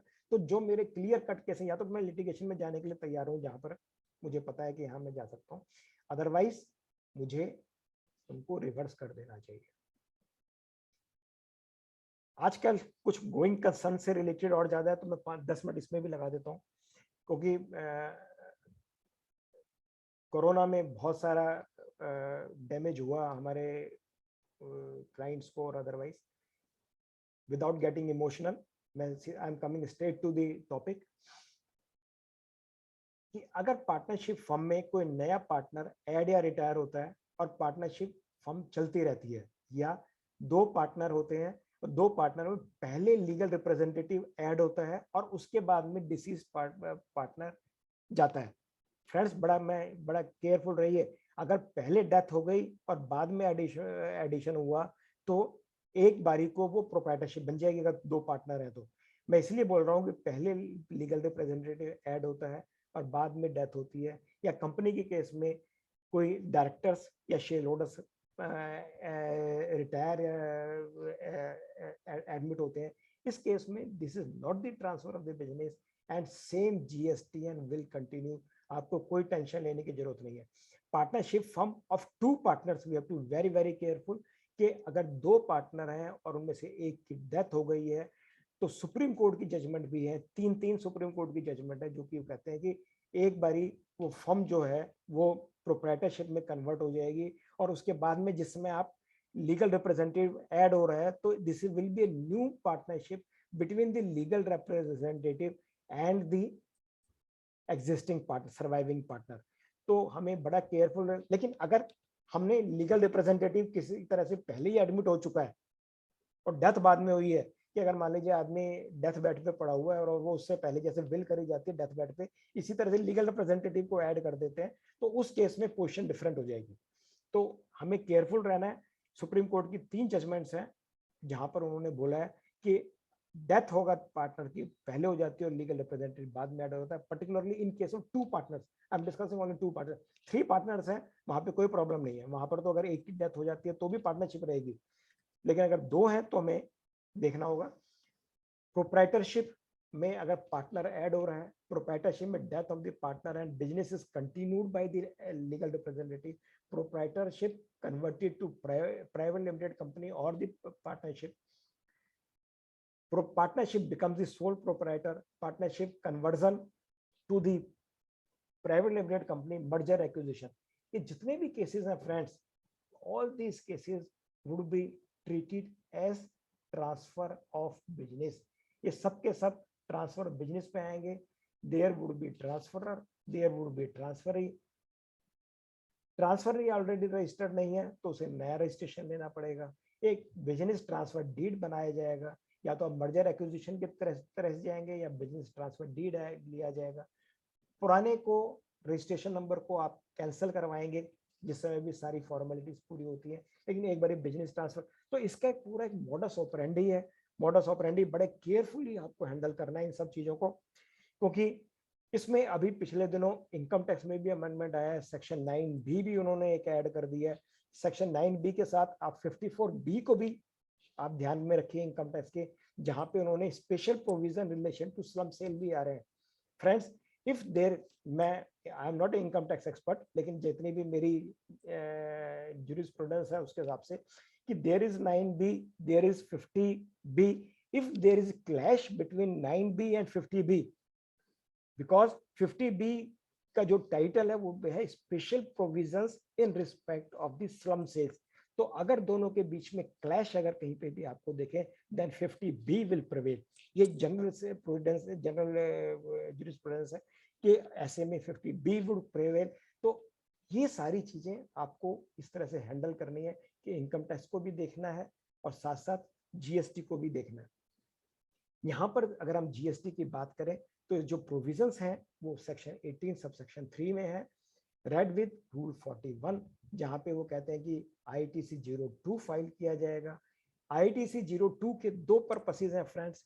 एक तो ITC 02 इनपुट टैक्स क्रेडिट को ट्रांसफर करता है, दूसरा ITC 02 में एक कॉलम नंबर 8 में ये भी कहा गया है कि एक चार्टर्ड अकाउंटेंट का एक सर्टिफिकेट और साथ में अटैच होता है। चार्टर्ड अकाउंटेंट ने एक ही चीज सर्टिफाई करनी होती है कि weather the entire business along with the assets and liabilities have been transferred। अगर सीए ने यही कहना है, क्योंकि फ्रेंड्स अगर ये पीस मील ट्रांसफर होता है, अगर एसेट्स अलग ट्रांसफर हो रहे हैं, in that case this will be taxable supply, उस पर टैक्स लग जाएगा। लेकिन if the entire business as a going concern with all assets and liabilities have been transferred, then it is a exempt supply by virtue of serial number 2 of notification number 12 by 2017, जहां तो उन्होंने लिखा है sale of entire business as a going concern is exempt supply. तो CA का certificate यही लगेगा कि the entire business has been transferred along with all assets and liabilities and which has been specified under clause number so and so of the business transfer agreement। तो इसलिए business transfer agreement तो बनेगा ही बनेगा, और उसमें बड़ी specific clause होनी चाहिए कि entire business along with all assets and liabilities have been transferred। ये साथ में attachment की तरह भी जाएगा। तो ITC 2 का एक पर्पस तो होगा ITC ट्रांसफर करना है, दूसरा ये सर्टिफिकेट चाहिए, इस सर्टिफिकेट के बेस पे ही एग्जम्पशन मिलेगी, नहीं तो एग्जम्पशन ही नहीं। ITC तो ट्रांसफर हो जाएगा, लेकिन ITC ट्रांसफर करने के लिए पहले ट्रांसफरर इसको फाइल करेगा ITC 02, फिर इसके बाद ये लॉगिन में खड़ा हो जाएगा आईटी ट्रांसफरी के, और ट्रांसफरी उसको एक्सेप्ट करेगा. When the transferee accept, then this IT input tax credit will be reflected in the electronic credit ECL of the transferee. तो ITC2 जरूर फाइल करना है, whether or not there is ITC balance. Suppose किसी case में ITC है ही नहीं, in that case also ITC02 is to be filed for the purpose of attaching this certificate and certifying that all the assets and liabilities have been transferred to claim the exemption. नहीं तो exemption मिलनी मुश्किल हो जाएगी. ये मैं बता ही चुका हूं आपको. इसके बाद हम आते हैं फ्रेंड्स 2A वर्सेस 3B. थोड़ा सा इसको डिस्कस करते हैं कि ये क्वेश्चन कई दफे पूछा जाता है कि should I claim input tax credit based upon GSTR 2A और 2B. तो what is the role of 2A and 2B? तो मैंने इसमें 4 इंपॉर्टेंट डिफरेंसेस बताए हैं. Answer is very very clear that I have to claim input tax credit as per GSTR 2B, not at 2A, जो कि 12 तारीख को रिफ्लेक्ट करेगा. तो ये जो डिफरेंसेस है डिपार्टमेंट की साइट पे से ही अवेलेबल है कि what is the nature of 2A and 2B. 2A is dynamic as it changes from day to day when the supplier uploads the document. ये डेली बेसिस पे चेंज होता है. This is on real time basis. But GSTR 2B is static. It is generated once in a month. तो हमें जो credit लेना है 2B से लेना है. What is the basic difference as per rule 60? 2A gives details of all inward supplies. 2B gives the statement of ITC. 2B का जो पर्पस यही है कि मुझे ITC क्या मिलना है. What is the source of information? 2A में अगर आप देखेंगे GSTR 1, GSTR 5, 6, 7 एंड 8. अगर आप 2B में पहुंचेंगे तो 2B में इसके अलावा एक आइस गेट से भी, वो कहते हैं कि मुझे नहीं पता कि इसमें प्रेजेंटली दिख रहा है नहीं दिख रहा, लेकिन आइस गेट से भी जो अब इंपोर्ट करते समय जो हम टैक्स पे करते हैं वो भी इसमें रिफ्लेक्ट होगा. Which form shall be used for claiming ITC? तो उन्होंने बड़ा क्लियर लिखा है कि no, GSTR 2A will not be used, but GSTR 2B should be used by the taxpayer to take ITC in the respective sections of GSTR 3B. एक important question मैंने और cover करा है उसी ट्यूटोरियल में ही है कि whether taxpayer is eligible to take ITC on supplies auto drafted in GSTR 2B. कि GSTR 2B में जितनी भी सप्लाईज है मैं क्या सबके सबका ITC ले लूं? फ्रेंड्स, इसको बात करते करते एक बड़ा प्रैक्टिकल सा पॉइंट मेरे दिमाग में आया है इस क्वेश्चन को लेने से पहले. कई बार हमारे GSTR 2A 2B में ऐसी अनवांटेड ITC भी बहुत से आ जाते हैं. मैंने देखा, मैं एग्जांपल के तौर पर देख रहा हूँ कि हमारा मैनेजर मेट्रो मॉल का मेंबर था. मेट्रो मॉल से वो परचेज करता था और मेट्रो मॉल में कंडीशन है कि वो जो मेंबर बनाते हैं वो सर्विस टैक्स में पहले और अब GST में रजिस्टर्ड होना चाहिए. तो वो हमारी फर्म का ही नंबर उसने वहां पर दे दिया. अब मेट्रो मॉल से जितनी भी परचेजेस हो रही हैं वो मेरे GSTR 2B में दिखने की शुरू हो गई. अब वो मेरे बिजनेस से रिलेट तो नहीं कर रहे हैं, लेकिन GSTR 2B में अनवांटेड परचेजेस पड़ी हुई हैं. इस तरह से GSTR 2A में भी अनवांटेड परचेजेस पड़ी हुई हैं. फ्रेंड्स, यहाँ पे मेरा आपसे सबमिशन होगा, रिक्वेस्ट होगी कि please avoid all these unwanted purchases. वहां पे आप 18% का बेनिफिट ले रहे हैं नहीं ले रहे हो, क्योंकि मेट्रो में सस्ता चीज मिलती है, हो सकता है उसे कोई स्पेशल डिस्काउंट मिलता हो, लेकिन मेरे अगर यहाँ पे अनवांटेड ITC आ गया तो मुझे पता है कि मेरे पास ऐसे 2 नोटिस आए हुए हैं जहां पर उन्होंने कहा है कि ये जो क्रेडिट आपके यहाँ पे इसकी कॉरेस्पॉन्डिंग सप्लाई दिखा दो आप, या उसमें उसने कहा है कि these purchases have not been booked in your books of accounts. Friends, please be careful कि ये जितनी भी हम परचेजेस कर रहे हैं वो सबके हमारे GSTR 2B में आए, वो हमारे बिजनेस से रिलेट करें, उन सब की हमारी किताबों में परचेजेस होनी चाहिए, और उसका फिर फर्दर जब एक बार परचेजेस आ जाएंगी तो फिर हम सेल भी दिखाई देंगे, लेकिन यहाँ पर हमें केयरफुल रहने की जरूरत है. अच्छा, तो यहाँ पर उन्होंने क्वेश्चन रेज करा whether taxpayer is eligible to take ITC on all supplies or auto drafted in GSTR 2B. उसका आंसर वो देते हैं कि tax payer would be eligible to avail ITC based upon ITC indicated in form GSTR 2B as per availability eligibility of the ITC. Availability eligibility ITC कहाँ से देखूंगा मैं? वो मैं देखूंगा सेक्शन 16(2) से और से 17(5) से 17(2) से कि मैं एलिजिबल भी हूँ नहीं हूँ। अगर मैं उसके लिए एलिजिबल ही नहीं हूँ, then I have to reverse और not to take the credit. तो यहाँ पे उसके लिए वो कहते हैं tax payer shall self assess, reverse और take such credit in their form GSTR 3B. Such an outward supply are used for non-business purpose. Goods or services have not been received. ITC is blocked under section 17(5). इस तरह के credit, supposing मैंने कोई purchases करी, goods मेरे पास अगले महीने में आया, मेरे GSTR 2B में तो इसी महीने में रिफ्लेक्ट कर दिया। अब मुझे इसको होल्ड करना पड़ेगा इस ITC को till the time I receive the goods. मेरे पास डॉक्यूमेंट्री एविडेंस है कि goods have been received on day से 3rd of the next month, तो मैं इसका ITC अगले महीने पे ही ले पाऊंगा, इस महीने में नहीं ले पाऊंगा। तो 2B में मुझे एडजस्टमेंट करनी पड़ेगी और उसके बाद मुझे अगले महीने में मैं इसका क्लेम दूंगा। तो इसलिए ये बड़ी एक्सरसाइज है हमारे अकाउंटेंट भाइयों के लिए और जो भी है CAs के लिए, to make reconciliation of all these things. Then friends, coming to, मैं ये टॉपिक एक एक दो स्लाइड्स में ही कवर कर रहा हूँ, ज़्यादा बचा नहीं है, फिर उसके बाद आपके क्वेश्चंस ले लेंगे।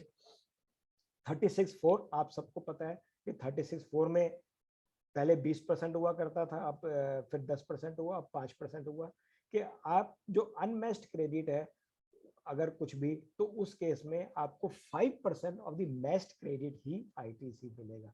मैंने इलस्ट्रेशन भी दिया हुआ है, मैं उसको डिटेल में नहीं कर रहा। फ्रेंड्स, इस 5% के लिए कई दफे क्या होता है कि अकाउंटेंट्स को और जो CS, जो कॉर्पोरेट CS को बहुत मेहनत करनी पड़ती है। और 5% मुझे नहीं लगता कि आने वाले टाइम में जैसे वो सेक्शन 16(2) AA क्लॉज आ जाएगी जहाँ पे वो कहता है कि जितना वहाँ पे दिखेगा उतना ही मुझे ITC मिलेगा, तो 5% 36(4) अपने आप ही नल एंड मुझे लगता है कि they will withdraw because that will serve no purpose if there is 16(2) AA कि तो उस केस में, और अदरवाइज रिकंसिलेशन पर्पस भी बहुत ज्यादा टफ हो जाता है।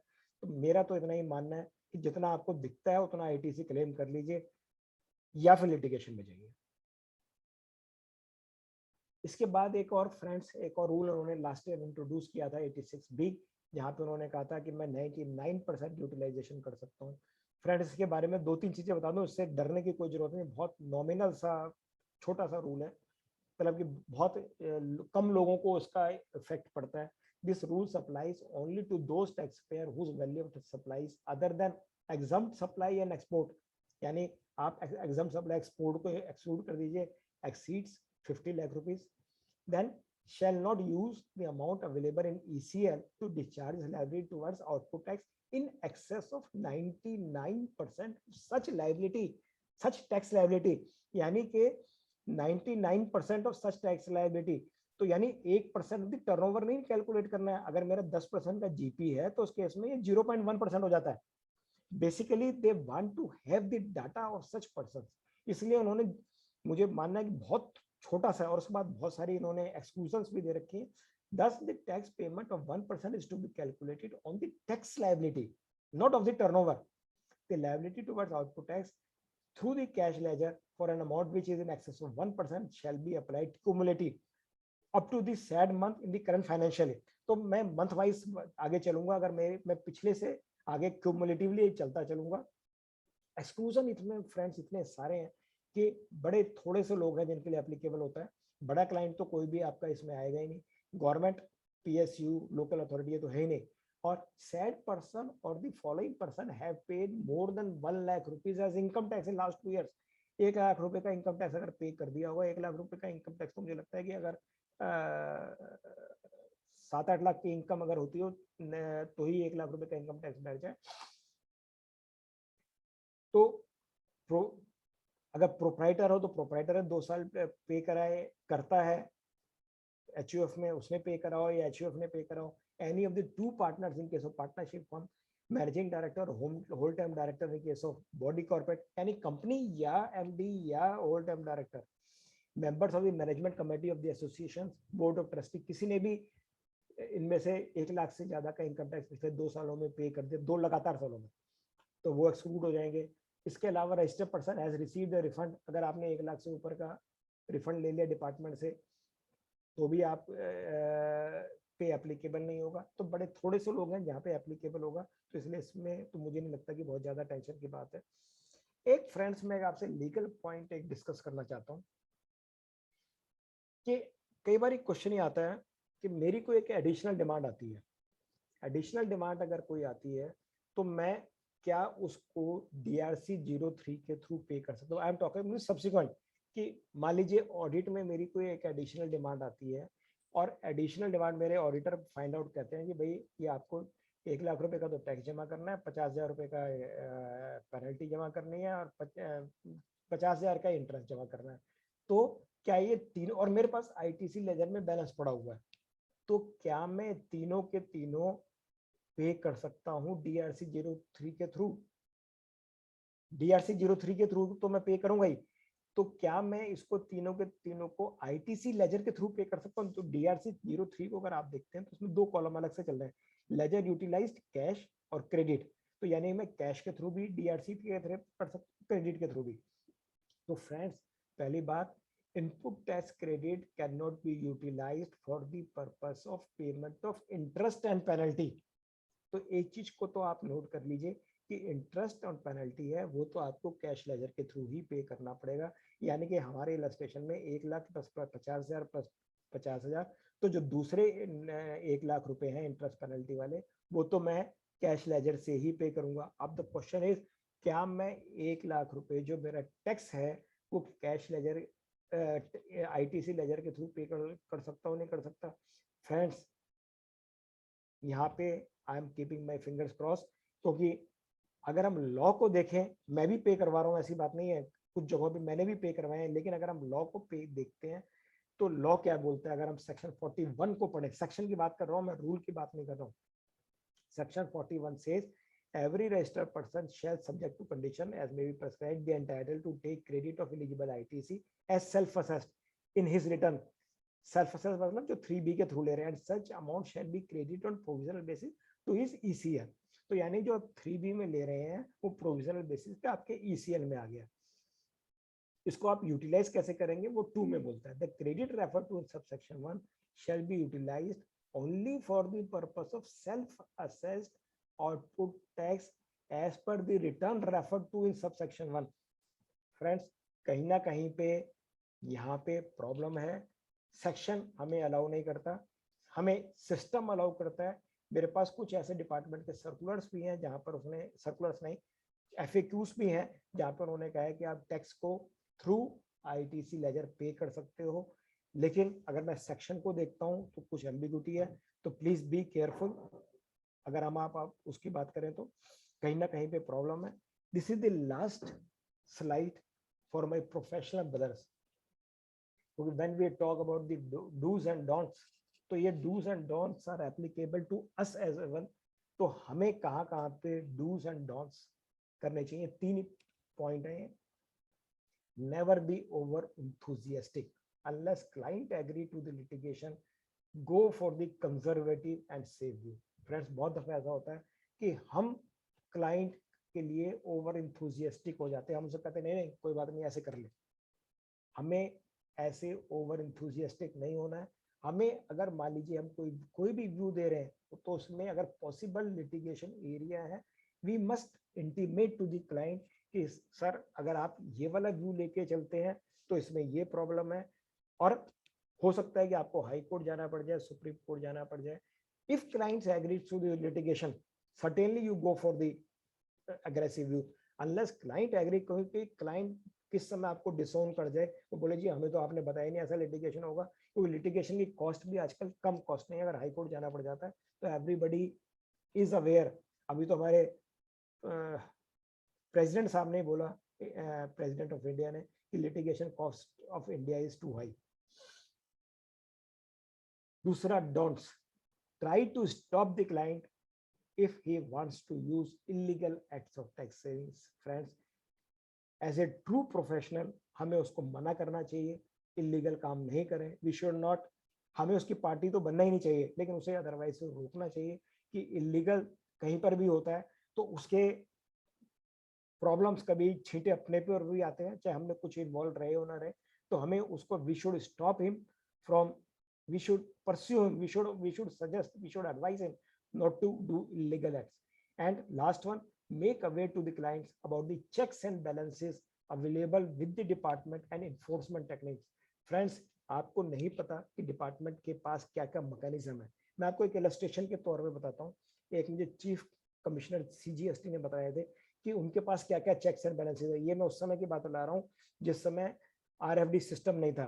वो बोले जी हमारे सिस्टम में इस तरह के चेक बैलेंसेस हैं कि हमें बहुत सारी इंफॉर्मेशन मिलती है। फॉर एग्जांपल उन्होंने एक चीज मुझे शेयर करी थी कि फॉर एग्जांपल वो कहते हैं कि अगर एक ही ट्रक नंबर एक ही टाइम में 200 किलोमीटर से के डिस्टेंस पे अगर चल रहा है तो वो हमारा सिस्टम पॉपअप कर जाता है। फॉर एग्जांपल मैंने ई-वे बिल भरा, इसमें एक ट्रक नंबर भरा, वो ट्रक नंबर दिल्ली से आगरा की तरफ को चल रहा है। एक चंडीगढ़ में एक और पर्सन ने ई-वे बिल भरता है with the same truck number, जहां पर जो ट्रक चल रहा है चंडीगढ़ टू अंबाला चल रहा है सेम टाइम में सेम डे पे, तो उनका जो सिस्टम है वो पॉपअप इशू कर देता है। ये ट्रक नंबर ये दिल्ली टू आगरा भी चल रहा है और चंडीगढ़ टू अंबाला भी चल रहा है। तो इस तरह के बहुत सारे चेक्स एंड बैलेंसेस उनके पास अवेलेबल है। RFD के साथ तो बहुत कुछ पकड़ में आ जाता है कि कहाँ कहाँ पे कौन कौन सा टोल नाका पार करा, कौन कौन सा क्या करा, सब कुछ अवेलेबल है। तो हमारे पास जो मैकेनिज्म है बड़ा लिमिटेड से, हमें पता भी नहीं कि उनके पास क्या क्या मैकेनिज्म है। तो हमें एडवाइस करना चाहिए कि ज्यादा इनोवेटिव बनने की जरूरत नहीं है। आज नहीं तो कल अगर पकड़े गए तो फिर बहुत ज्यादा दिक्कत आएगी। इसलिए be very very safe and be compliant of the law. With these friends, time भी खत्म हो रहा है, मैं इसलिए इस हिसाब से प्रोग्राम को शॉर्ट रखा गया so that we can devote 5 to 10 minutes for a question answers. With this, I like to thank everyone for patiently bearing me. Thank you, friends. And let me stop share. Yes, Arun ji. Sir मैं question read करता हूँ। Sir आप थोड़ा सा आप भी answer करते रहिएगा। तो मैं ऐसा करता हूँ सर, फिर ऐसा कर लेता हूँ, मैं क्वेश्चन रीड करता हूँ, मैं अपना व्यू शेयर करता हूँ, आप अगर एग्री कर रहे हैं तो आप ओके कर दीजिए। ठीक ना? Would it be? पहला क्वेश्चन है, मेरी टोटल सप्लाई 100 रुपए की है, which include the supply of ₹40 on which recipient पे द GST, एज्यूमिंग RCM में वो टैक्स पे कर रहा है, ठीक है ना जी। कॉमन ITC 25 रुपए की, how much ITC is allowable to me? अब अगर मैं 17(3) में जाता हूँ, माई टोटल सप्लाई, एक बार मैं रिपीट करता हूँ क्वेश्चन, टोटल सप्लाई 100 रुपए की जिसमें 40 रुपए आपका RCM है, कॉमन ITC 25 है, how much ITC is allowable to मी?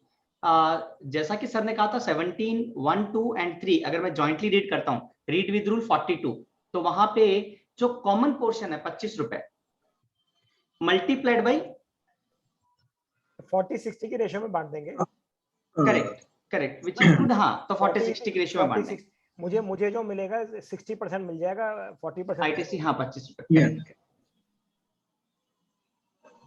दीपक अरोड़ा जी का क्वेश्चन है, I want to know that if the security service provider is providing service from Delhi to UP while GSTR1 is he is passing IGST to the service receiver under RCM.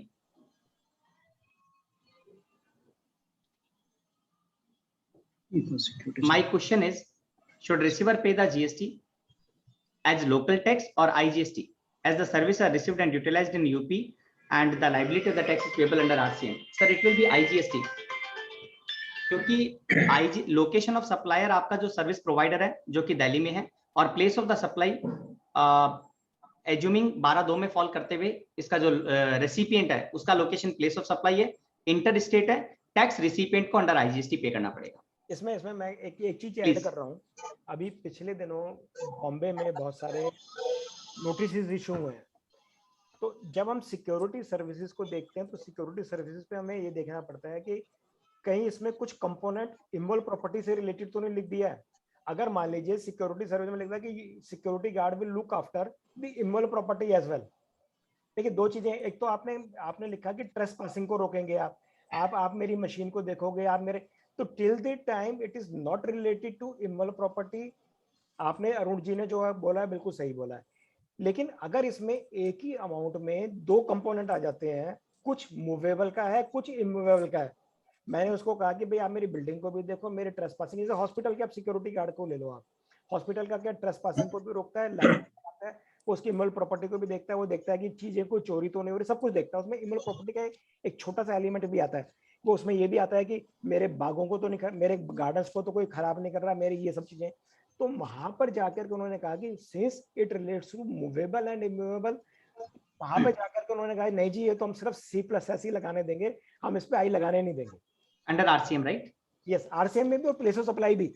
अभी हमारे case में क्या हुआ कि हमारा office Delhi में भी है, मुंबई में हमने ऑफिस खोला हुआ था, ये मेरा एक्चुअल केस है इसलिए मुझे पता है। पहले हमारा सिक्योरिटी गार्ड बॉम्बे में, हमारा कोई काम नहीं था, बॉम्बे के एक तरह से आईएसडी को छोटा मोटा काम था, तो हमारा जो सिक्योरिटी गार्ड बॉम्बे वाला था हमें आईजीएसटी दिल्ली को करा करता था। अब वहां पे जो नोटिस आ गया तो उस नोटिस में उसने अब हमें आईजीएसटी लगाना बंद कर दिया, वो हमें C++ लगाना शुरू कर दिया उसने। Clear sir. ऐसे का मेरा जी का क्वेश्चन है, if my supplier has paid the tax GSTR1 screenshot shared with me but the credit is not appearing in my two, what course should I take? सबसे पहले आपको आईटीसी तो नहीं लेना चाहिए। GSTR1 is only the proof कि उसने वो डिटेल सबमिट की है और टैक्स पे किया। If my supplier has paid taxes GSTR1, अच्छा सॉरी सिचुएशन अलग है, वो टैक्सेस पे कर दिया, GSTR1 में शो कर दिया, कोई टेक्निकल ग्लिच है तो आप प्राइमा फेसी टिकट रेज कर सकते हो। And I would request sir please add some. ठीक है, आपने बिल्कुल ठीक है, आपको टिकट रेज कर सकते हैं, आप ले भी ले, आपके पास सारे डॉक्यूमेंट, मान लीजिए मेरे किसी की भी केस में मेरे पास GSTR1 भी है, उसका टैक्स प्रूफ है, लेकिन मेरे 2A में रिफ्लेक्ट नहीं हो रहा वो, तो मैं अगर दोनों उसमें, तो दिल्ली हाई कोर्ट की पहले जजमेंट भी थी कि अगर पेमेंट प्रूफ भी अगर हम दिखला रहे हैं फिर तो कोई इशू ही नहीं है, तो मुझे उसका GSTR1 मिल जाए और उसके लिए रिटर्न की कॉपी मिल जाए फिर तो कोई इशू ही नहीं है। राइट। सुभाष पांडे जी का क्वेश्चन है, sir on civil construction GST is available और नॉट? सर थोड़ा सा 17(5) और डी में अगर जाते हैं तो एक्सप्लेनेशन में बात लिखी गई है कि to the extent of capitalization, तो पहला प्राइमा फेसी व्यू है, अगर आप कैपिटलाइज करेंगे तो वो कवर हो जाएगा क्लॉज C या D में और वो वहां पे ब्लॉक हो जाएगा, आईटीसी नहीं मिलेगा। एंड अगर आप डेबिट करते हैं प्रॉफिट एंड लॉस अकाउंट में तो रेवेन्यू चार्ज है तो आपको आईटीसी मिल जाएगा। बट सिर्फ आईटीसी लेने के पर्पस के लिए आप यूं ना करें कि कैपिटलाइज एक्सपेंडिचर था बट आपने पीएल में डेबिट कर दिया, वो 74 में कवर हो जाएगा, which you need to pay the interest penalty. Sir over to you, any addition? बिल्कुल ठीक है, मैं इसमें एक चीज ऐड कर देता हूँ, ये इनका क्वेश्चन किसी और डायरेक्शन में तो होगा साथ साथ। अच्छा, एक वो सफारी वाला केसेस शॉपिंग का जो उड़ीसा हाई कोर्ट ने, जिसमें उन्होंने कहा कि इसमें आईटीसी मिलेगा नहीं मिलेगा और वो सुप्रीम कोर्ट में पेंडिंग है, तो आज की तारीख में हम आईटीसी लेना नहीं, अगर हमने क्लेम कर लिया तो दिक्कत है, नहीं क्लेम करा तो बाद में टाइम बारिंग हो जाएगा ये। यहाँ पे मेरा पॉइंट ये है कि इसमें हम दो व्यू ले सकते हैं, एक तो हम इसे क्लेम करें, क्लेम करने के बाद इसे यूटिलाइज ना करें और डिपार्टमेंट को चिट्ठी लिख दें विद एक्नॉलेजमेंट कीजिए, because of the limitation we have taken but we will not utilize till the decision of the supreme court. एक तो हमारे पास ये तरीका है, दूसरा एक अभी इनोवेटिव तरीका मुझे किसी मेरे फ्रेंड ने ही बताया, आप ही जैसे रिवर्स कर लो। ओके, फिलहाल आप रिवर्स कर दो, रिक्लेम के लिए कोई लिमिट नहीं है, टाइम लिमिट नहीं है, तो आप इन दोनों, तो मैं ये तो हाँ, तो मेरा ये व्यू रहेगा कि आप एक बारी को तो क्लेम जरूर करो, आप उसके बाद सब्सिक्वेंटली क्या करते हो, बाद में इसको क्लेम करना भारी पड़ जाएगा ये, लेकिन यूटिलाइज किसी भी हालत में मत करें। दीपक अरोड़ा जी का कहना है कि सर जो आपने पॉइंट कहा वो बिल्कुल ठीक है कि वो इमूवेबल प्रॉपर्टी से ही रिलेटेड है, तो फिर तो सर वहीं पे पहुंच गया उसका place of supply. So I think, is there any other question? Requesting every participant. Rakesh ji, I have one question. Actually, clients and professional colleague ask again and again the same question. So this question is basically due to this coronavirus pandemic. What happened in the business is they are facing lot of problem. Some business are on the verge of closure, right? So let's say we are running a business of garment or any other product, and that product, let's say, is having a expiry date. उनका जो stock है वो expiry date वाला है कि वो ये expire हो जाएगा। अब माल उनका बिका नहीं, बिजनेस बिल्कुल पिट चुका, अब हो क्या रहा है कि वो बिजनेस बंद करने की कगार पे है, लेकिन उनका इनपुट काफी सारा खड़ा है ई क्रेडिट लेजर में। अब वो उस इनपुट का क्या करें? सर इसका कोई इलाज नहीं। प्रेजेंट लॉ में अगर मैं बिजनेस बंद करता हूँ, हाँ जी, ये तो चलो कोरोना तो, आप तो कोरोना तो जेन्युइन हार्डशिप है, अगर ये जेन्युइन जेन्युइन हार्डशिप नहीं भी हो या किसी भी सरकम, लॉ में उन्होंने कोई प्रोविजन नहीं बनाया कि अगर मैं बिजनेस बंद करता हूँ और उसमें मेरा जो आईटीसी बैलेंस पड़ा है वो लैप्स ही करता है, वो लैप्स ही करता है। उसके बाद इवन इफ स्टॉक नहीं है, अगर स्टॉक होता है तो मैं फिर लाइबिलिटी, अगर एज्यूम करो कि मैं हर महीने पे ही करता चला जाता हूँ तो एक अलग बात है, लेकिन मेरा आईटीसी है, मेरा स्टॉक स्क्रैप कर गया या कुछ और हो गया तो वो मुझे आईटीसी का रिफंड नहीं मिलेगा बॉस।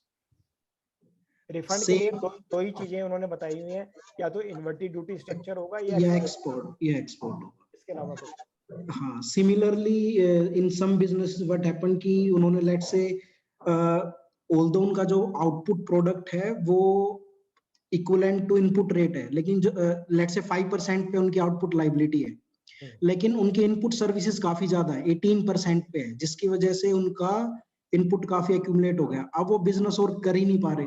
लेट्स से सर्विसेज काफी एडवर्टीजमेंट सर्विसेज उन्होंने ले ली, बिजनेस जब रन फॉर एग्जांपल करना चाहते। मैं आपको इससे बेटर एग्जांपल, मतलब एक क्लियर एग्जांपल दे देता हूँ। मान लो I am selling gold and jewellery from e commerce, ठीक है, मेरा रेट गोल्ड ज्वेलरी का 3% का है, अमेजन के थ्रू बेचता हूँ, अमेजन जो है उस पर 40% कमीशन मांग रहा है, उस 40% पे 18% का टैक्स है, मेरा इनपुट टैक्स क्रेडिट एक्यूमुलेट होता चला जाता है। बिल्कुल सर। इसका क्या करूं मैं? इसके लिए कोई प्रोविजन ही नहीं है इसके लिए।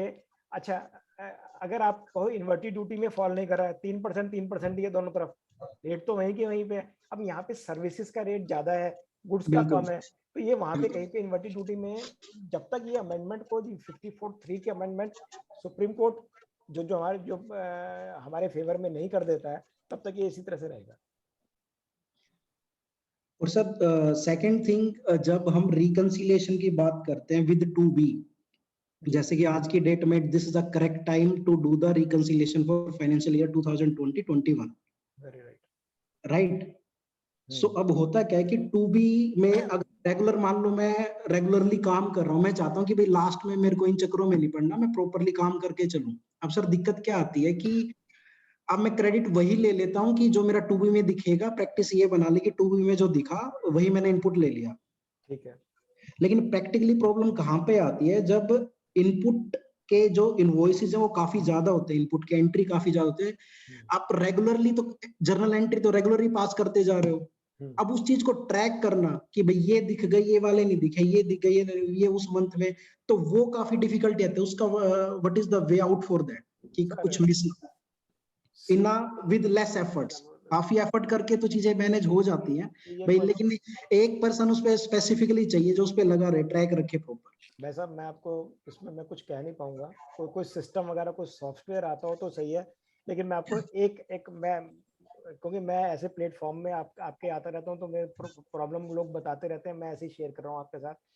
हमारे एक जानने वाले हैं, वो किसी कंपनी में सीएफओ है, ठीक है, वहां पर उसके उन्हें बोल दिया जी, किसी ने किसी मीटिंग में उन्होंने ऑडिट कमेटी में बोल दिया कि 10 करोड़ का आईटीसी जो है मिसमैच में पड़ा हुआ है, यानी हमारे हमारे 2B में रिफ्लेक्ट नहीं हो रहा है, इस वजह से हम नहीं ले पा रहे। वो सीएफओ को नोटिस आ गया, कहता है कि सस्पेंशन या टर्मिनेशन नोटिस, कि तुम्हारी वजह से मेरे 10 करोड़ फंस गए। तो सीए जो चाहे प्रोफेशन में है या इंडस्ट्री में है, दोनों के दोनों बड़े हार्डशिप वाले टाइम से गुजर रहे हैं, क्योंकि ये जो मैचिंग वाला जो काम है, समटाइम्स जेन्युइन समटाइम्स इनजेन्युइन प्रॉब्लम है, और लॉ में अगर आप इसको क्लेम कर लेते हो तो कुछ दिनों बाद ही आजकल तो नोटिस आ रहे हैं मेरे पास, जो नोटिस हैं 20-21 के नोटिस, कई सारे SMT10 मिसमैच के। Haryana department is quite active right now. Haryana GST department, they are doing they are issuing notice anything, rather they are directly summoning to some clients. मतलब जो उनको लग रहा है कि भाई जैसे ट्रान 1 में मैंने ज्यादा ले लिया और उनको लग रहा है even if the amount is not substantive, वो डायरेक्ट समन इशू कर रहे हैं कि भाई आप हाउ स्टेटमेंट टेंडर करो एंड देन और पे इट इफ इट इज। वो तो एक्सेसिव है, लेकिन उनके पास पावर वगैरह नहीं है, लेकिन पर ठीक है, वो यूज तो कर ही रहे हैं। बिल्कुल। वो तो एक हाँ। केस में उन्होंने ये भी कह दिया सर, यहाँ पे दिल्ली की बात कह रहे हो, उन्होंने नोटिस भेजा, उन्होंने नोटिस पे उसने कहा जी मैं बाई मेल आपको भेज देता हूँ, कोरोना चल रहा है, कहता है आ जाओ तो आ जाओ, नहीं तो मैं सस्पेंड कर देता हूँ आरसी को। तो वो सर बिल्कुल वो तो उनके पास पावर है, तो म्यूनिसिपलाइज कुछ लोग तो करेंगे ही। हाँ जी बिल्कुल।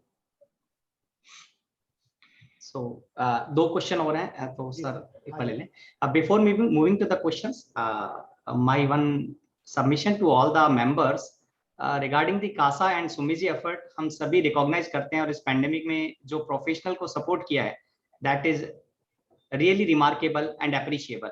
सो इस बार सुमी जी सीसी कंटेस्ट कर रहे हैं और हम सभी को मिलकर सुमी जी को फुल सपोर्ट करना है। That is my submission to all the member. Moving to the, मैं भी इसके लिए अपील करूंगा कि एवरीबडी शुड, क्योंकि बिकॉज अगर आप सुमित जी को देखें तो he is a very hardcore professional, I must say, कि हमेशा लोगों के सेवा भाव में ही लगे रहते हैं कि किस तरह से प्रोफेशनल्स और प्रोफेशन को अच्छी हाइट्स पे लेके जाया जाए।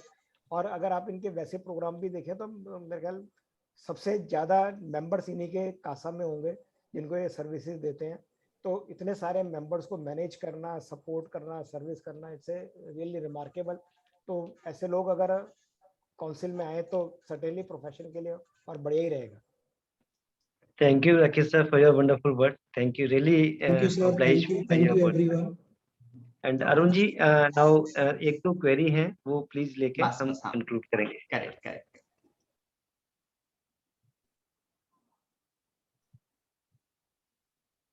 सौरभ खंडेलवाल जी का क्वेश्चन है, I am registered in Haryana and I have bought flight ticket for travelling from Mumbai to Indore.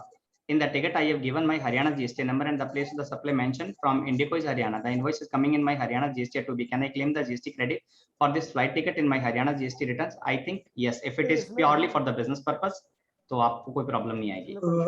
I think I have another view on that. Yeah, please. Actually, although it is mentioned that the POS is mentioned Haryana, but if we see the place of supply, in this case, the place of supply should be the Mumbai, because it is the first scheduled अगर departure जो destination है, that should be the place of supply. नहीं sir, मैं अगर 12(8) और 12(9) को अगर देखता हूँ, सेक्शन 12 सब सेक्शन 9, जहाँ पे स्पेसिफिक कहा गया है कि अगर मेरी ट्रैवलिंग है पैसेंजर की, चाहे बाय मोड कार है या बाय एयर है, बाय ट्रेन है, कुछ भी है, अगर B2B ट्रांजेक्शन है तो location of the recipient irrespective of the transportation. अगर in case of unregistered person है, B2C का ट्रांजेक्शन है, तो डिपार्चर लोकेशन देखना है। So in my view, that would be my answer, sir. ठीक है sir. So in this case, ITC would be available. Sandeep ji, any other point to add or? You are mentioning 12:10. 12:9. 12:9. Transportation of goods के just बाद वाला transportation of passenger एक बार देख लीजिए, इधर 9। मैंने देख लिया, बिल्कुल ठीक कहा आपने सर। ठीक है सर, ठीक, बिल्कुल ठीक। अगर फॉरेन ट्रैवल हो जाएगा तो बड़ी दिक्कत हो जाएगी, क्योंकि ये तो क्योंकि वो अनरजिस्टर्ड होगा ना। हाँ नहीं, फॉरेन ट्रैवल में भी चेंज है। आशीष शर्मा जी का क्वेश्चन है, what is to be done with ITC available in the credit ledger? Now company is under insolvency and no business is there. ITC related to the export as well as domestic. So I think sir ने already answer कर दिया, मैं repeat कर देता हूँ, sir confirm कर दीजिएगा। जैसे 54(3) में कहा, अगर डोमेस्टिक से पर्टेन करता है और कंपनी क्लोजर है तो उसका तो रिफंड मिलेगा नहीं। To the extent of export है जो कि जीरो रेटेड सप्लाईज है, तो 54(3)(a) के कारण आपको वो 89(4), 89(4) अप्लाई करके प्रोपोर्शनेट आपको रिफंड क्लेम कर सकते हैं आप। परफेक्ट सर, परफेक्ट, बिल्कुल perfect. Thank you sir. Esita Mehra ji का क्वेश्चन है, just to confirm for RCM in the security service of the supplier is in a different state till C+S should be paid. Sorry, repeating the question as missed your answer on account of the technical glitches. Sir का कहना है place of supply, अगर देखो अगर वो transaction immovable property से related नहीं है और कुछ काम के लिए कर रहा है तो कोई प्रॉब्लम नहीं है, it would be IGST। But to the extent when we say that it is related to the immovable property, then place of the supply would become that particular property and आपको C+S charge करना होगा। Yes, Lavnish Gupta ji कुछ कह रहे हैं, आप बताएं sir.